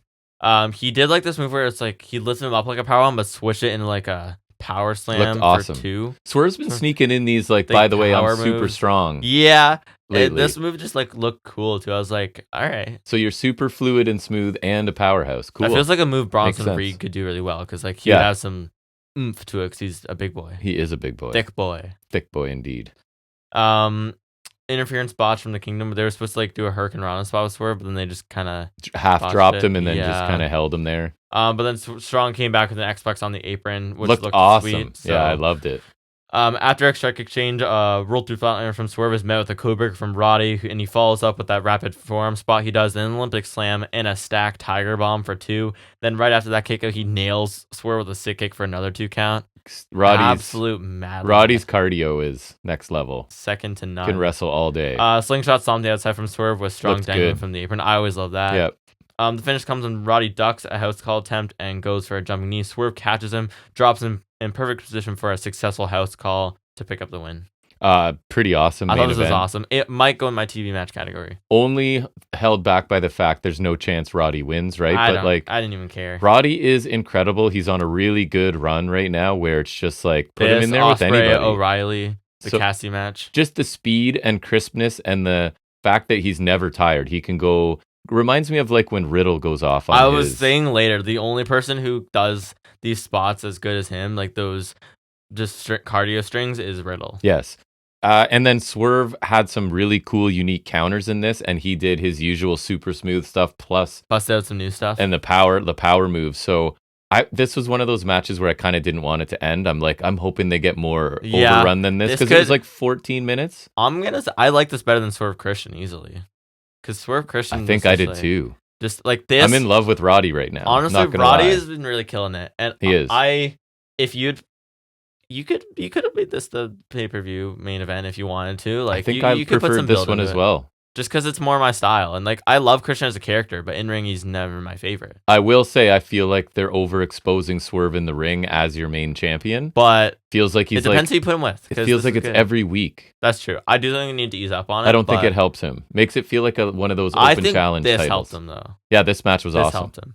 I thought this was great. Didn't disappoint in the slightest. This is one of those matches that reaffirms to me Roddy's a goddamn beast. He is. I feel like being stuck in this dead end group and his usual lack of character expertise, he flies under the radar, but I think he's been killing it lately because he's always been a fantastic wrestler, but I think also his promos have been good lately too, like we've been saying. He was on point here. I think the reason for this match's existence was fine enough with him requesting a shot because he was supposed to be in the sudden death match last week. But I think Roddy's performance alone here was enough to justify it, and Swerve got a great defense out of it. I think this bumps up Swerve's reign a bit for me just because I thought it was really good. Both of these guys can go all day, and the action was stellar. Some clean exchanges, and then Roddy busted out some sweet stuff like that turnbuckle backbreaker. Swerve busted out some crazy stuff too, like the stomp counter and the crazy power slam move. Roddy deserves crazy props for that string of offense he busted out towards the end. He pulls out those crazy cardio strings like no other, and like we were saying, the only other person who does it like that or even close to that is Riddle. Yep. So Roddy's really like no other. The finish was well done too. I think Roddy looked smart for scouting the house call here, and he also did earlier in the match. So he like scouted the finisher multiple times. But then Swerve looked smarter too for then being able to block him and having a way to get the finisher right after. I love the couple of the counters. I thought the finish was really well done. Didn't need Swerve to do a bunch of limiters like Mox. The rare world title TV defense like this is a beauty. Like, I don't mind Swerve doing this here and there. Yes. But just doesn't need to be wrestling every week. But if it is like this, I don't mind more of it. Fair enough. If Swerve gets past Ospreay, give him Takeshita. Stellar main event. This was really enjoyable. I really liked it. It honestly just got me like really hyped with Roddy. I was just curious how old Roddy is because I've been watching him since ROH days. He's 40, so not crazy. Swerve's younger than I thought. I just looked him up too. Any guess? 36. 33. Wow. Because he's been around. I remember hearing about him in the Indies and whatever, right? Well, and he's like a dad, so I just assume he's like getting there, you know? Yeah, so he's a lot younger than I anticipated. But yeah, overall, I said that this was a very good show plagued by one recurring problem, right? So it's a unique situation to try and grade it out because I really liked... But just that, it affects my opinion so much. It does. So opening segment with MJF and Roosh, really liked it. Garcia segment, really liked it.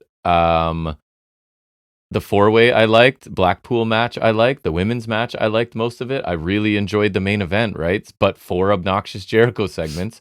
Super short, so I'm not going to let it take it down too far. I went a B show. Yeah. But probably a B plus show if we have 1 or 2 Jericho segments. Maybe a better women's match. Yes, so I went with a B because there was a lot of stuff on the show that I liked. Solid show that got dragged down by Jericho time after time after time after time. Notice I said it 4 times, making it accurate. Yes.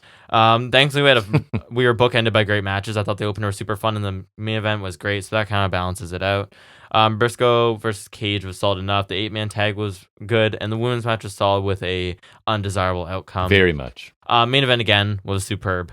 The MJ promo at the start was really good and sets up the Rush. Willow killed it. Swerve, Strong, Monet, Joe all had solid promos. Bucks stuff was solid. Acclaim Bucks was solid. We'll see where it goes. Garcia's promo was good. I really enjoyed Danielson.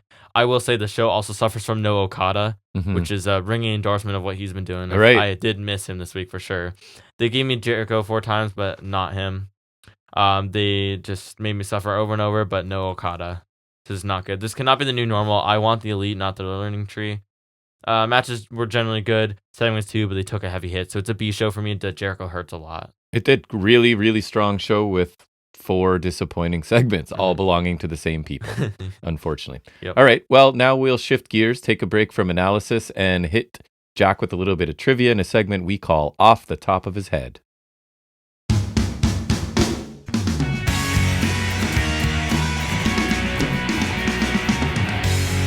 All right, so I like to keep it timely, so we're going to talk about some Battleground trivia, all right? And I did fact check some of the questions because it is ChatGPT, so they did actually get a bunch right. So I'm hoping they got them all right. Although if not, sometimes it's fun when they don't. So here are 15 challenging WWE WWF Battleground questions along with answers. Well, I have the answers, you won't. Well, you might. Who won the first ever Battleground main event in 2013? Big Show interfered. I'll give you that hint. Orton, I think Orton. Correct? Right? Yeah. Orton and? Brian. Correct. Very good. This one doesn't even make sense, so I'm interested to see your answer.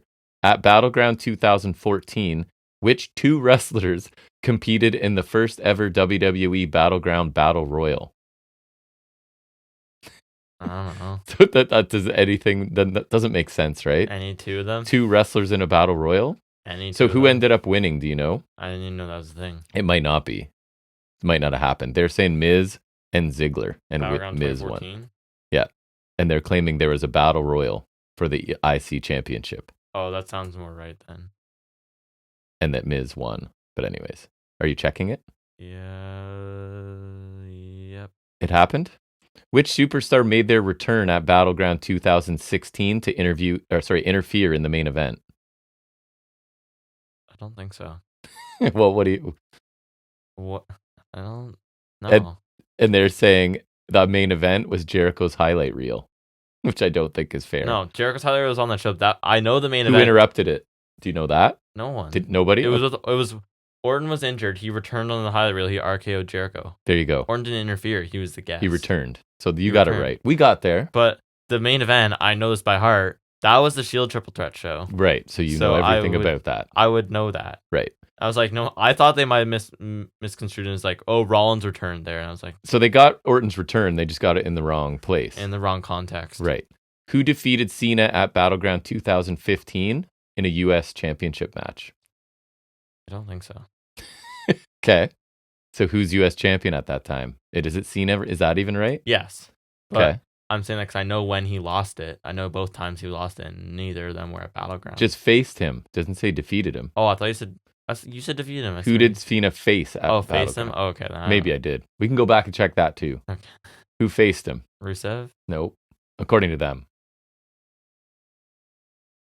Good Canadian boy that you used to hate. That you since have learned is undeniably good in Gender. every... No, Kevin Owens. Oh, yeah. Does that sound possible? They had like a few matches, so it could have been one of them. I don't know. Battleground 15, if you're checking it. Which tag team won the WWE Tag Team Championship at Battleground 2015? I can't look at the results yet then. No. Interesting. I forgot about that. I actually thought this Primetime was Players? Correct. Why would you know that? Because I know they won titles for a bit in there. Yeah, so they did. And then KO Cena? That's what we were looking. It happened? Yes. Which former WWE champion made a surprise appearance at Battleground 2014 to confront Rusev? Yikes, is this true? Rusev got the shirt on. No. Former WWE champion, right? That's what they said, yes. The worst in-ring one you can think of. Kevin Nash. No, worse. Andre? Significantly worse. No, wait, Andre worse. Was dead. How? Wait, don't. Like, world champion. Worse in-ring. I don't know. They're saying WWE champion. Does it sound like someone who was world champion? Like. Yeah. Okay. Who's the worst wrestler? Khali? Yeah. Oh. I don't know if that's true. He was world champ. It's the only belt he's had. I know, but did he return then? I don't know. I don't want to know. Who faced Seth Rollins for the WWE Championship at Battleground 2015? Redacted. Correct. It was redacted. If anyone doesn't know what that means, you can look it up. Look up Battleground 2015. I know I'm right. Who won the WWE Championship match at Battleground 2016 between Ambrose, Reigns, and Rollins? I had already mentioned that, Ambrose. Correct. I remember the finish, too. What was it? Go ahead. Oh, because I remember Roman, I think, what was he, I think he speared Rollins, and Ambrose pulled him off the pin, dirty deeds him. And oh, yeah. Yeah. Nice. What was the outcome of the Punjabi prison match from 2017? Khali choked Orton and Jinder won. Correct. Did Jinder won with the help of Khali? You got it. Which tag team did the New Day defeat to win the SmackDown Tag Team Championships at Battleground 2017? Usos. Correct. Remember they wore like that America paint gear? Remember there's the figures that you thought looked really good? Oh, yeah. That was cool. Yeah. Battleground 2016, who won the 6-man tag? It says between, but you might know that.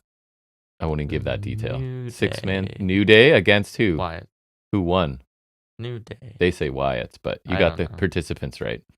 Who did Sami Zayn face at Battleground 2016? Owens. Correct. Yeah, I remember that was like one of their best main roster matches. Says one of the night's most highly acclaimed matches.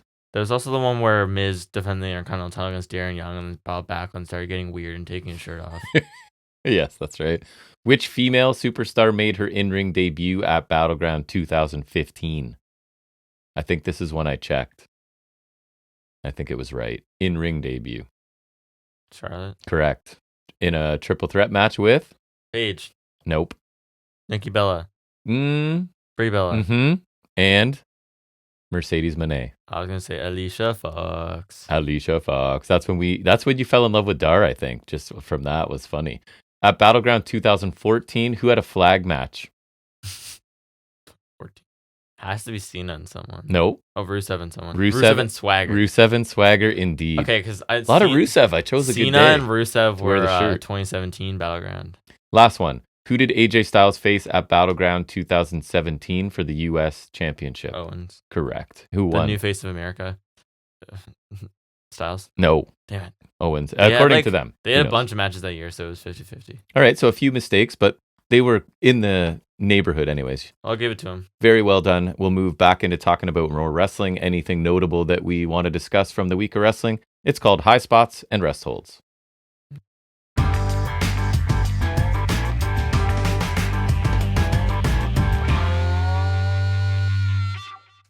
Okay, so I don't know. You contribute wherever you can. I'll fly through this so you can get to work. Raw. Liv Morgan starts out the show admitting that she's trying to take Dom away from Rhea Ripley. Dom wants so Dom and Liv's kiss has over 40 million views online or whatever. I hate people. Balor steps in, says Dom wants nothing to do with Liv. Liv strokes his hair, blows him a kiss, and leaves or whatever. But I think this is the best character work she's ever done. In ring, then the bell rings. We've talked about that. I think it's her best character work. I still don't think it's great. Like some of it's a little cringy to me. I think she's doing it pretty well, to be honest. I think some of it's good. Some of it I find a little Yeah. So Sheamus and Kaiser had a really good 13-minute TV match. It was like knee targeting masterclass by Kaiser because Sheamus was selling it. Because Kaiser's really good all of a sudden. Avalanche White Noise countered with a knee attack, sudden pin in the corner. Kaiser wins. I thought it was a really good match. I'm happy they're deciding to push Bartel as we know him. We saw him in a house show right in Peterborough, Ontario. Saw him way back when. And he was the victim of some crowd chants that made us laugh back then. We all got a pretty good 9-minute match with Balor and Dragon Lee. Carlito's involvement leads to a Balor shotgun drop kick and coup de grace. Balor actually wins, which is nice because he's kind of looked weak lately. So he's been getting chumped out week after week. They're kind of not doing a great things with Dragon Lee either, unfortunately. They really haven't done much with him. It's too bad. Another NXT guy that should be doing more than he is. R-Truth and Miz did more annoying comedy. That's their brand. Some people I don't. It was Truth reminiscing about his time in Judgment Day, saying it was the best time of his life. And Miz is like, dude, we're currently tag champs. Sure. Somehow. I don't have much else. I thought a good continuation of the Zayn Gable story. Zayn wants to talk to Gable, but the other three come out instead and say that Zayn's not deserving of Gable's time. So Maxine has written stuff I did see that. to read. And it's sort of, she's reading stuff that's mocking herself, Tozawa, and Otis. So that was kind of funny. Gable basically wants It's like Gable basically stole Shibata's translator gimmick. So you got a robot to talk for him. Right. She is a robot. I'm convinced. Gable wants an IC title match. Zayn eventually grants it. Why does he want to wrestle Zayn on ice? That's weird. What? He wants an IC title match? Oh, icy, yes. In Canada? Yes. Zayn then tries to like talk them out of their alliance with Gable, right? Give them confidence to leave Gable. But then this is where Gable attacks Zayn from behind. Lots of teasing of the others turning on Gable because he continues to mistreat them. Lots of teasing of the turn, especially Otis, right? Gable tosses Zayn into Otis, which lead to Tozawa and Maxine being bumped off the apron to the floor. Maxine selling a hurt ankle. Otis hits a world's strongest slam. And then I thought this was just a well-executed, like, classic storyline. Like, eventually, obviously, they're going to turn. I've said it before. It's like the DiBiase Vincent. The crowd wants them to just turn on Gable so badly. You need to pick that back up with Luchasaurus, too. Yeah, exactly. That kind of. And so they're doing well with it, and people are going to react well when it happens. NXT show starts off with Ava waiting outside for Ethan Page. I love that so he's pulling up in his car. Basically, he's there like, are you ready to get this deal done? She says she is. Makes sense. They ended the show with his surprise arrival, right? So they're reminding us and starting the show with him. I appreciate their attempts to make Page feel important because we agree he's worthy of that. I love Ethan Page. Especially in NXT, right? Like, they need somebody at the top of the card. Yeah, like, on a smaller scale like that, he's like a top guy. He is. I agree. Jordan Grace basically destroys the returning Stevie Turner. So she's no longer really doing the streamer gimmick, but her entrance stuff still kind of looks like it. But anyways, TNA chants for Jordan Grace at one point.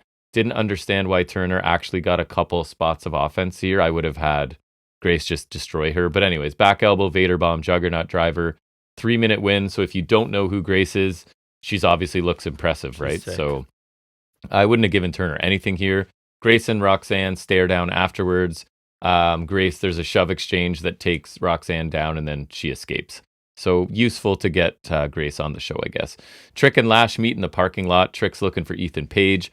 And Lash takes this opportunity to tell Trick that whatever is between them needs to be done because she needs to lock in on her North American title opportunity in the ladder match. And Trick's just like, yeah, okay, cool. Like, it's the most whatever breakup in the history of wrestling. I don't understand why it's an issue either. But they're both just like, yep, that's fine. We're done.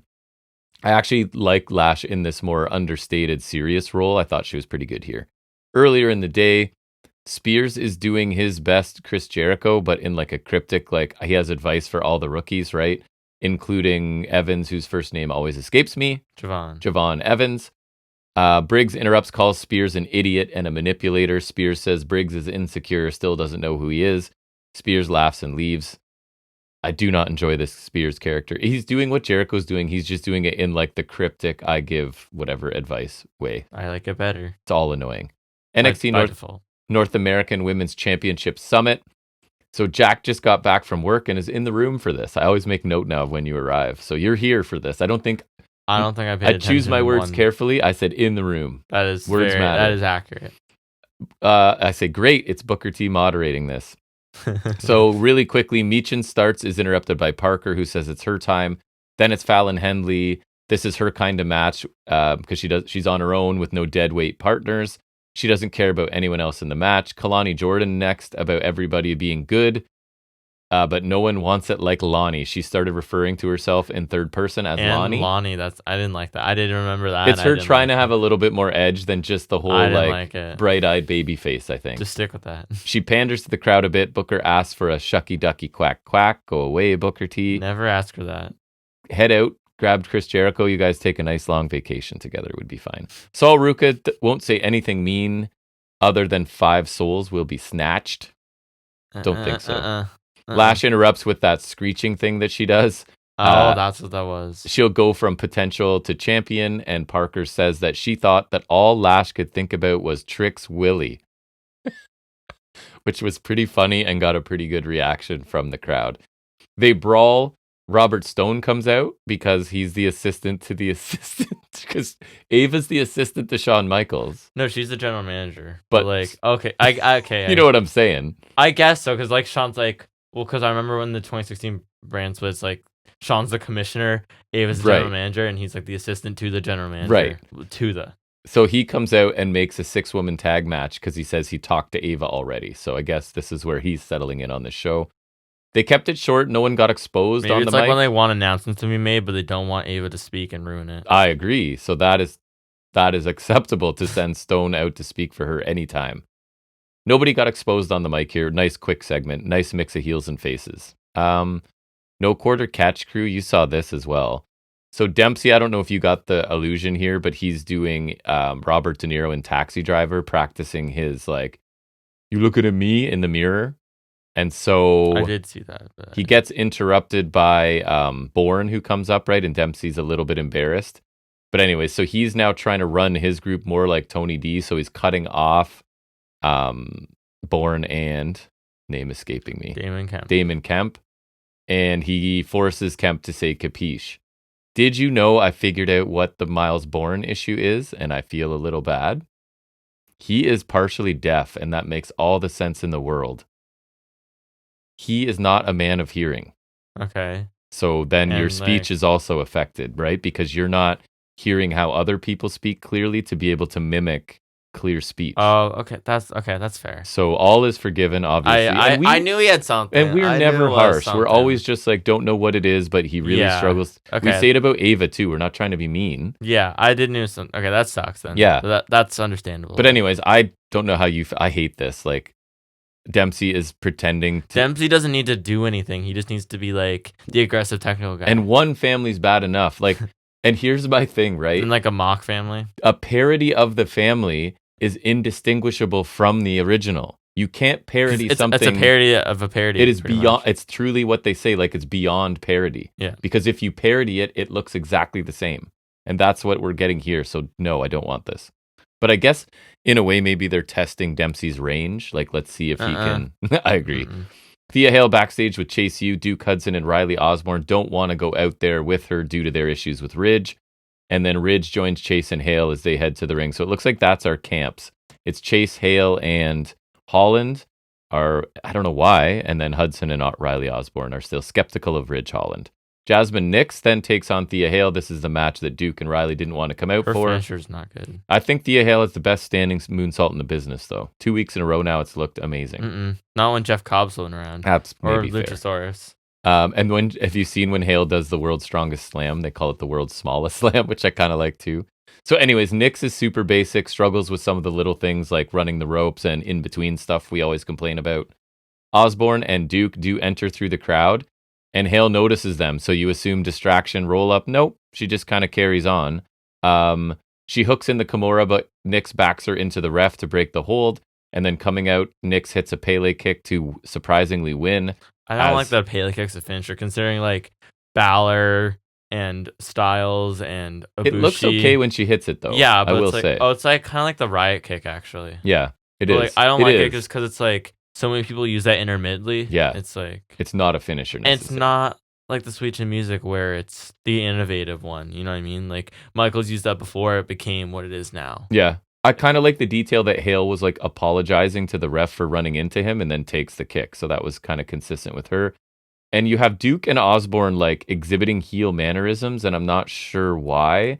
Like, just because you think Holland is a bad guy makes you a bad, you know what I mean? Or like you have to act like one. Right. So I guess like chase him away. I don't know. Weird. Ethan Page leaves Ava's office as they are apparently talking about his deal further. He says that he can ask for whatever he wants. Stone walks up, says that he handled the 6-women tag match while she was busy. And I guess they're explaining why he made that decision, right? Because she was busy negotiating with Page. So good continuity. No, not Will Washington. No. He's not there. He has an idea for the tag match, and they complain about Page's demand. Some more kind of a pointless segment other than to tease there's a stipulation now, right, on the tag match. Whatever it's going to be, we'll find out. That's the intrigue. Good Brothers beat up Axiom and Fraser at a merch truck.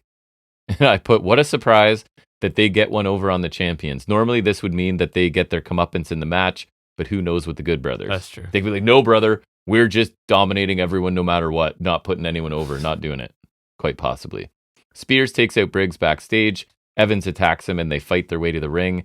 Evans hits an impressive dive into the announce table. Spears runs him into the steps. Spears takes a backdrop on the announce table as the crowd chants for Evans. Huge leaping cutter out of the corner, and Evans clears Spears out of the ring. Logical program. I think Spears is here as like a player coach kind of role, right? Like, yeah. So put him in with this kid to sort of help him, and that makes sense, I guess. Yeah. He can take infinite losses, right? Yeah, I mean, it's a role that makes sense for him. He doesn't need wins. He's not going to do much else, right? I agree. Tony D is confident heading into his match with Kemp. The Heritage Cup rules aren't his cup of tea, but he's learned to like the taste, I think is what he said. Luca has brought him up to speed with the rules of the match. Like, he doesn't know the rules. He didn't win the cup. Right. He already been in one and won it. Anyways, you watched this with me, or you were in the room, I guess. Kemp, Tony D for the Heritage Cup. Round 1, I thought it was more action than most rounds. It's usually like holds and counters, feeling each other out, but this actually got to more than that. When you're wrestling a joke. And Tony hits his finisher with about 110 left in the first round for the first fall. Second round starts, and that's our commercial round. Looks like other people got involved over the break as things kind of broke down. Round 3, Kemp's on the offensive now. He looks to even the score. Multiple Germans in this round from him. Tony D fires up in the final minute, but Kemp hits a Death Valley driver that has to have Tony saved by the bell here. Round 4, Kemp immediately runs into a spine buster, and it's over. Yeah. I mean, it keeps that like anything can happen. It's not always 2-1. But it's not how wrestling works generally. So it's a bit surprising. 10-minute match, I thought it was fine. No real drama to this. You knew what the outcome was going to be. Finish kind of came out of nowhere.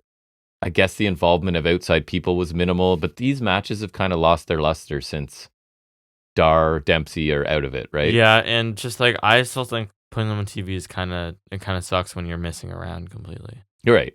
And we used to like this match. I don't think everybody does, but that was because a lot of it was the style of wrestlers that were in it, right? Like Axiom and Dempsey and Dar. Yeah. Not these guys. I mean, I think Kemp has potential, and Tony D if his character were different. But anyways, just an okay Heritage Cup match.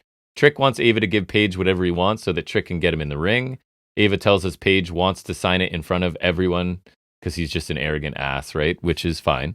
So Trick tells Ava he'll be there too for the signing. Jada Parker interrupts a babyface love fest backstage. Looks like she'll face Michin at some point. Ariana Grace then interacts with somebody. I put Grace. That's not true. And Paxley interrupts. It is true. Jordan Grace and Ariana Grace. That's going to be a problem. Double Grace. Paxley admires Grace's championship and says it's important to her too. So it's like Paxley is now locked on to, you know how that's her thing is like. She'll probably take the open challenge at the TNA show. I'm obsessed with whoever has the title. So she's latched on to Jordan Grace now. So whatever. We get a Lola Vice, Shayna Baszler underground hype video. Basically, Vice says Baszler is jealous. Baszler says she paved the way for people like Vice. MMA people I don't know then weigh in on the match. Really cool package. Helps the match feel important. And I think the elevation of Vice will continue, right? Because Baszler doesn't need to win. Not to spoil my picks, but feels that way anyways. Because Lola Vice is kind of cool.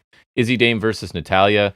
Dame went for a sunset flip pin. They exchanged pin attempts, and Natalya sat on top of Dame while hooking the arms for the pinfall in 4 minutes.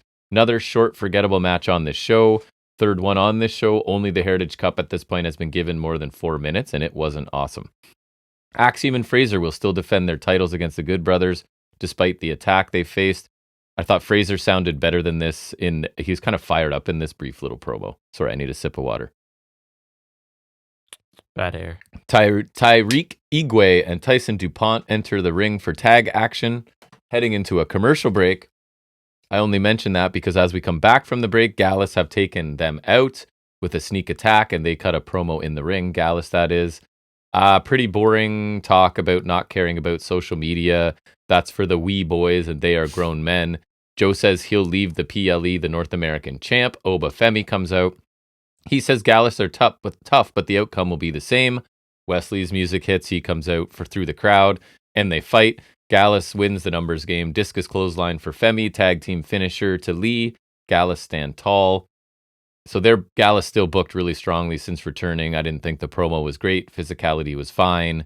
Just feels like Gallus is a big deal because they're in a small pond, right? Yeah. Like, they're fine, but should they be I would be concerned for them for main roster, which I remember 100%. There's talks of them going up. They are not a big ticket on a main roster. No. Like, it's kind of even forced a little bit here, I feel like. It's fine, but it's not like they're the most believable, dominant heel faction. Yeah. Wendy, not like a Imperium level. Right. Wendy Chu is coming next week. We see her face all weird with an immediate glass breaking effect, so I don't know if it's going a little darker or edgier, but she's Tian Shaw's got a hold of her again. That I is that worse than the Wendy Chu gimmick? I don't know. Would you rather just sleep a lot or be a soulless being? Right. That's 600 years old or whatever it was. Lexis King brags about taking Dante Chen out last week. Chen runs in, they brawl, they get separated. King says they'll finish this next week. Not really interested in this, like, ongoing. Lexis King's really boring in the ring. Dante Chen is whatever. Don't care.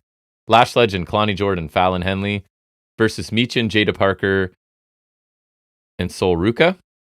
So nice mix of heel and faces on each team. Jordan and Ruka start out, so it's cartwheels and tumbling. Jasmine Nix comes out with some woman in a mask. And I have no idea. They never I saw that. Go back to anything about it. Ruka and Henley have a good fast-paced exchange at one point. Michin and Parker start fighting, even though they're on the same team, as things break down. Lash boot to Jordan, Soul Snatcher to Lash. Looked pretty good. It's over in about 10 minutes. Some of the action was good. Jordan's babyface fire is good. Parker's heel energy is good. Finishing bit was a bit too much for me, but everything else was pretty fun. Commentary tell us now that Lexis King, Dante Chen is a Singapore Cane match, I believe, next week. On a poll? I don't know about that. It might be. Could be. Stevie Turner talks to Ava about another match next week. Ava just keeps walking away. Sure. Eddie Thorpe vignette. He comes for a long line of fighters and they inspire him. He is fighting for representation. His mind and body have been cleansed. He is reborn. His eyes are wide open. Reborn, but exactly the same still somehow. Ethan Page contract signing is the main event of this show, I believe. Yes. And it was Ava in the ring. Page walks out to no music. Lots of booing from the crowd. So that's good to see, getting the reaction he's supposed to. He wants all kinds of extra perks before he signs because he has earned it. He says he has the biggest upside in pro wrestling.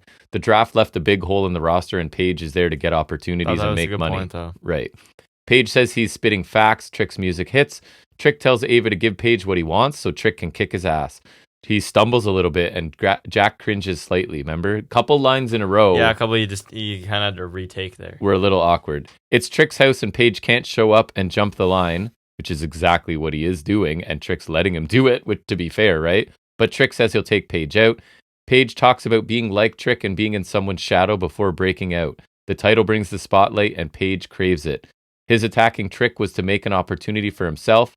He signs the contract. Trick tells Ava to sign it, and she says she can't agree to the terms. Page says he'll end the whoop that era. Trick gets the crowd to chant. Ava eventually signs. Page sounds awesome, confident, comfortable, great as a heel. I hope they really give him a huge role here going forward. He's a main eventer. We've talked about it.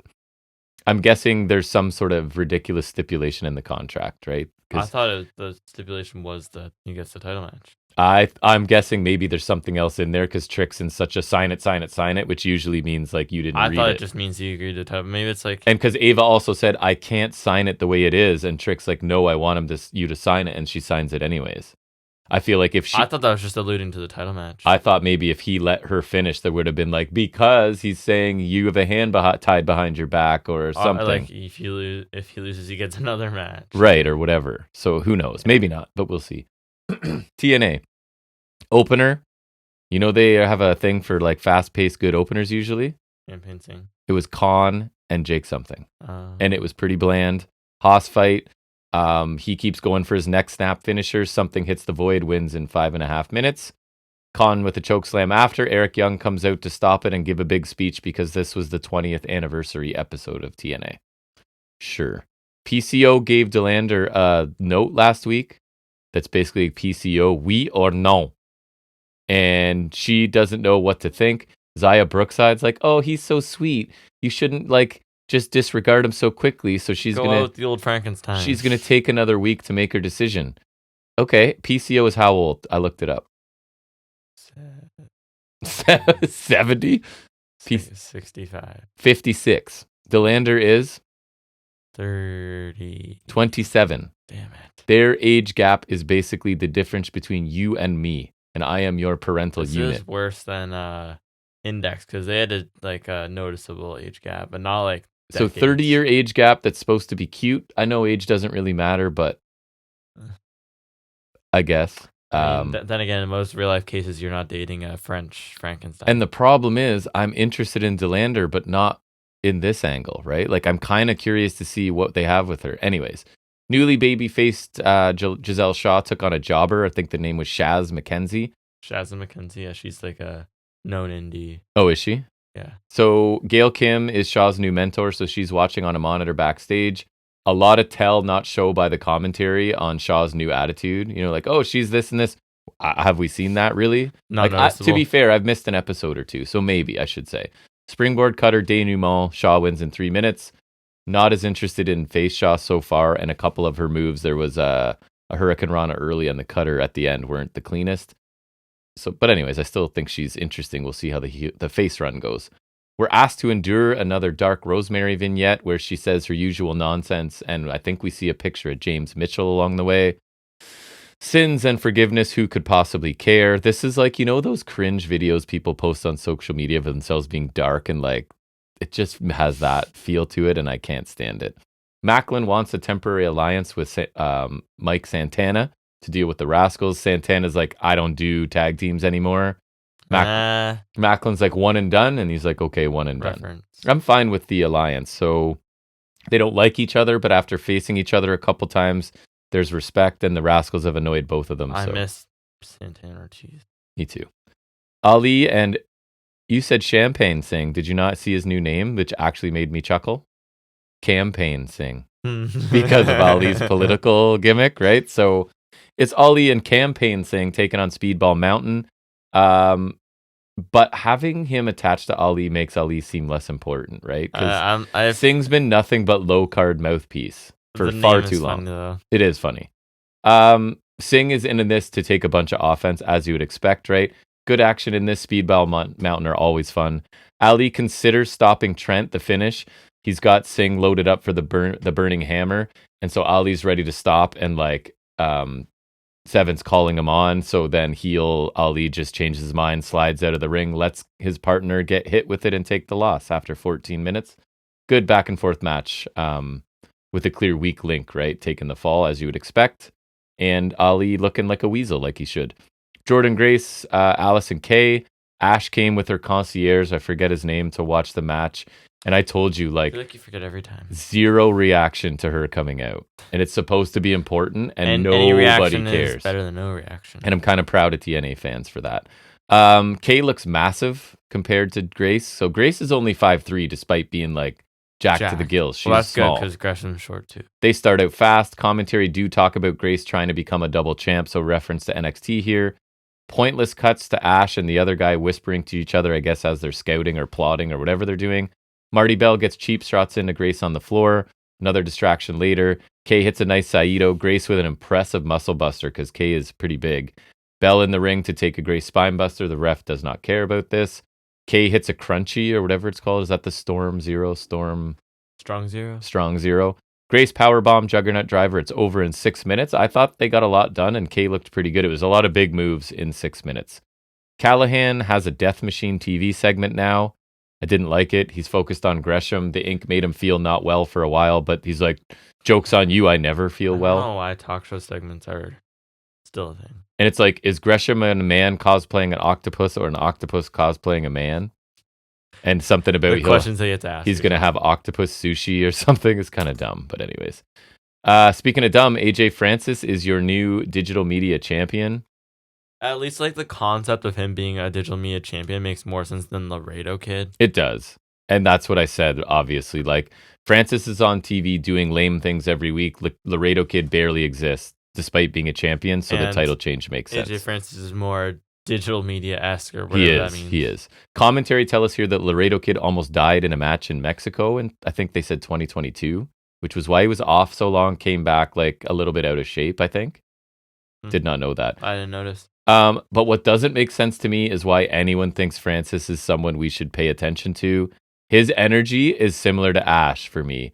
You're presenting yourself as important and a big deal despite the fact that you've never done anything important to become a big deal, and you're very ordinary in the ring. So he's not good. Disconnected here, disconnected to Ash for me. Grace gets a vignette specifically talking about Roxanne Perez and NXT. So it was really weird because she even shoehorned like WWE Universe into there, which felt really strange on a TNA show. Main event was Kaz and Nemeth. Good action as you would expect. Kaz gets frustrated that he can't put Nemeth away after a really nice slingshot cutter, among other things. Nemeth, then it's a really sudden danger zone for the win after 14 minutes. System attack. Ryan Nemeth comes out, but the numbers game is still too much. Nemeths are left lying. Joe Hendrys comes in. He hits a fallaway slam, loads up for another, but Alyssa hits him with a kendo stick.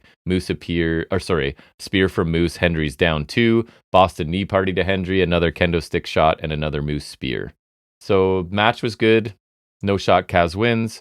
Finish felt sudden. They were leaving room for the aftermath, I guess. Solid main event, but no drama. I am on board for them elevating Hendry to the main event babyface. Yeah. It just makes sense, right? Yeah. The way the crowd reacts to him and sort of the status of TNA too, as well. And then we get a broken Matt vignette to end the show. He invites Moots. It got cut off, but I went and looked. Apparently, it's to the haunted Hardy compound. I told you they're beating the deletion dead horse. They are again. Beating that dead horse to the ground.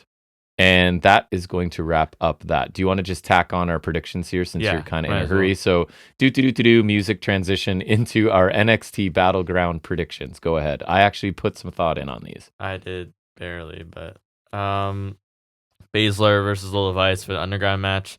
I'm going to throw away any chance of winning right now. I'm going to take Baszler. I'm taking a stand. Wow. Okay. I already mentioned it. I know she's not winning, but I'm taking a stand here. She could. I mean, it's not impossible, but I feel like they like Lola Vice. She's been steadily getting better and progressing. So I'll take Vice in that one. I don't think it's impossible. It's pretty impossible. Baszler wins, but maybe not totally. Women's North American title ladder match. Ruka, Lash Legend, Mia Yim, Lonnie, this Fallon one's Henley, tough. and Jade Parker. I feel like it's gonna. I'm taking Ruka. It just seems like seems to make most sense. I feel like you can make a case for her, Lash, or maybe even Henley. I kind of felt like you can eliminate Michin. Michin for sure. I don't think Kalani is quite ready. And then maybe Jada Parker. I would wait a little more. I'm taking Henley. That's a good pick too. I mean, hoping they're rewarding her for her time in NXT. She just had a gimmick change that they're trying to see what she can do. Try her out as a heel champion, maybe. I don't know. I don't know if she wins, but I'll take Henley. Then we get Oba, Joe Coffey, and Wesley, North American title. I feel like it's still Femi. I don't think the sun is set on him yet. I also took, there it is. Femi retains, doesn't feel like he loses yet. Coffey was just thrown in, right, for injured Ivar, so I don't think they had plans for him. I just Wesley, don't think Lee's been back enough yet. Also, I feel like you should give him his singles, like big, like you could David Goliath with him and Femi. Right. I agree. And Femi, it's like they put him in these multi-mans to sort of hide his, which is smart. He does a lot of them. Good, so I'll take Femi to retain as well. Yeah. Fraser and Axiom versus Good Brothers for the tag titles. Nervous. Fraser, Axiom, OC, Gross. Really hoping champions retain. They're tied with AJ Styles, who's doing main roster story right now. No way they're gonna be busy in NXT. Okay, thank you. I'm taking the champions to retain, but it's Good Brothers, and they always get what they want. I've watched them just kill everyone for so long with no thought of anyone else. Yeah, but there's no way they have that kind of sway here. I hope not. Look, I'm taking the champs to retain, but slightly nervous. Perez versus Jordan Grace for the women's title. I can't see how Grace should lose to Perez, but I still see her winning. I still don't see her winning the title. Me either. She's a TNA wrestler, at least not right now. No. Perez can win by shenanigans, so I think this match will be really good. I would almost have this as the main event, to be honest, but I don't think you can with Paige. I don't know.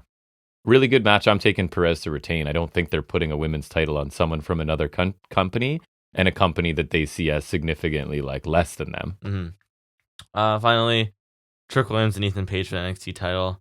I'd love for Page to win, but Trick hasn't had a defense yet. They've really done lackluster with his run, so I feel like they need to. He said lackluster. That's amazing. Mine literally says I would actually be okay with Trick's lackluster title run ending here, but I don't think that is what will happen. Page isn't winning the title in his first match. Trick retains. Easy. Yeah, I think so too. All right, that's going to bring us to the end of episode 203. Got it in under 2 hours, gives you a little bit of time to get ready to go to work.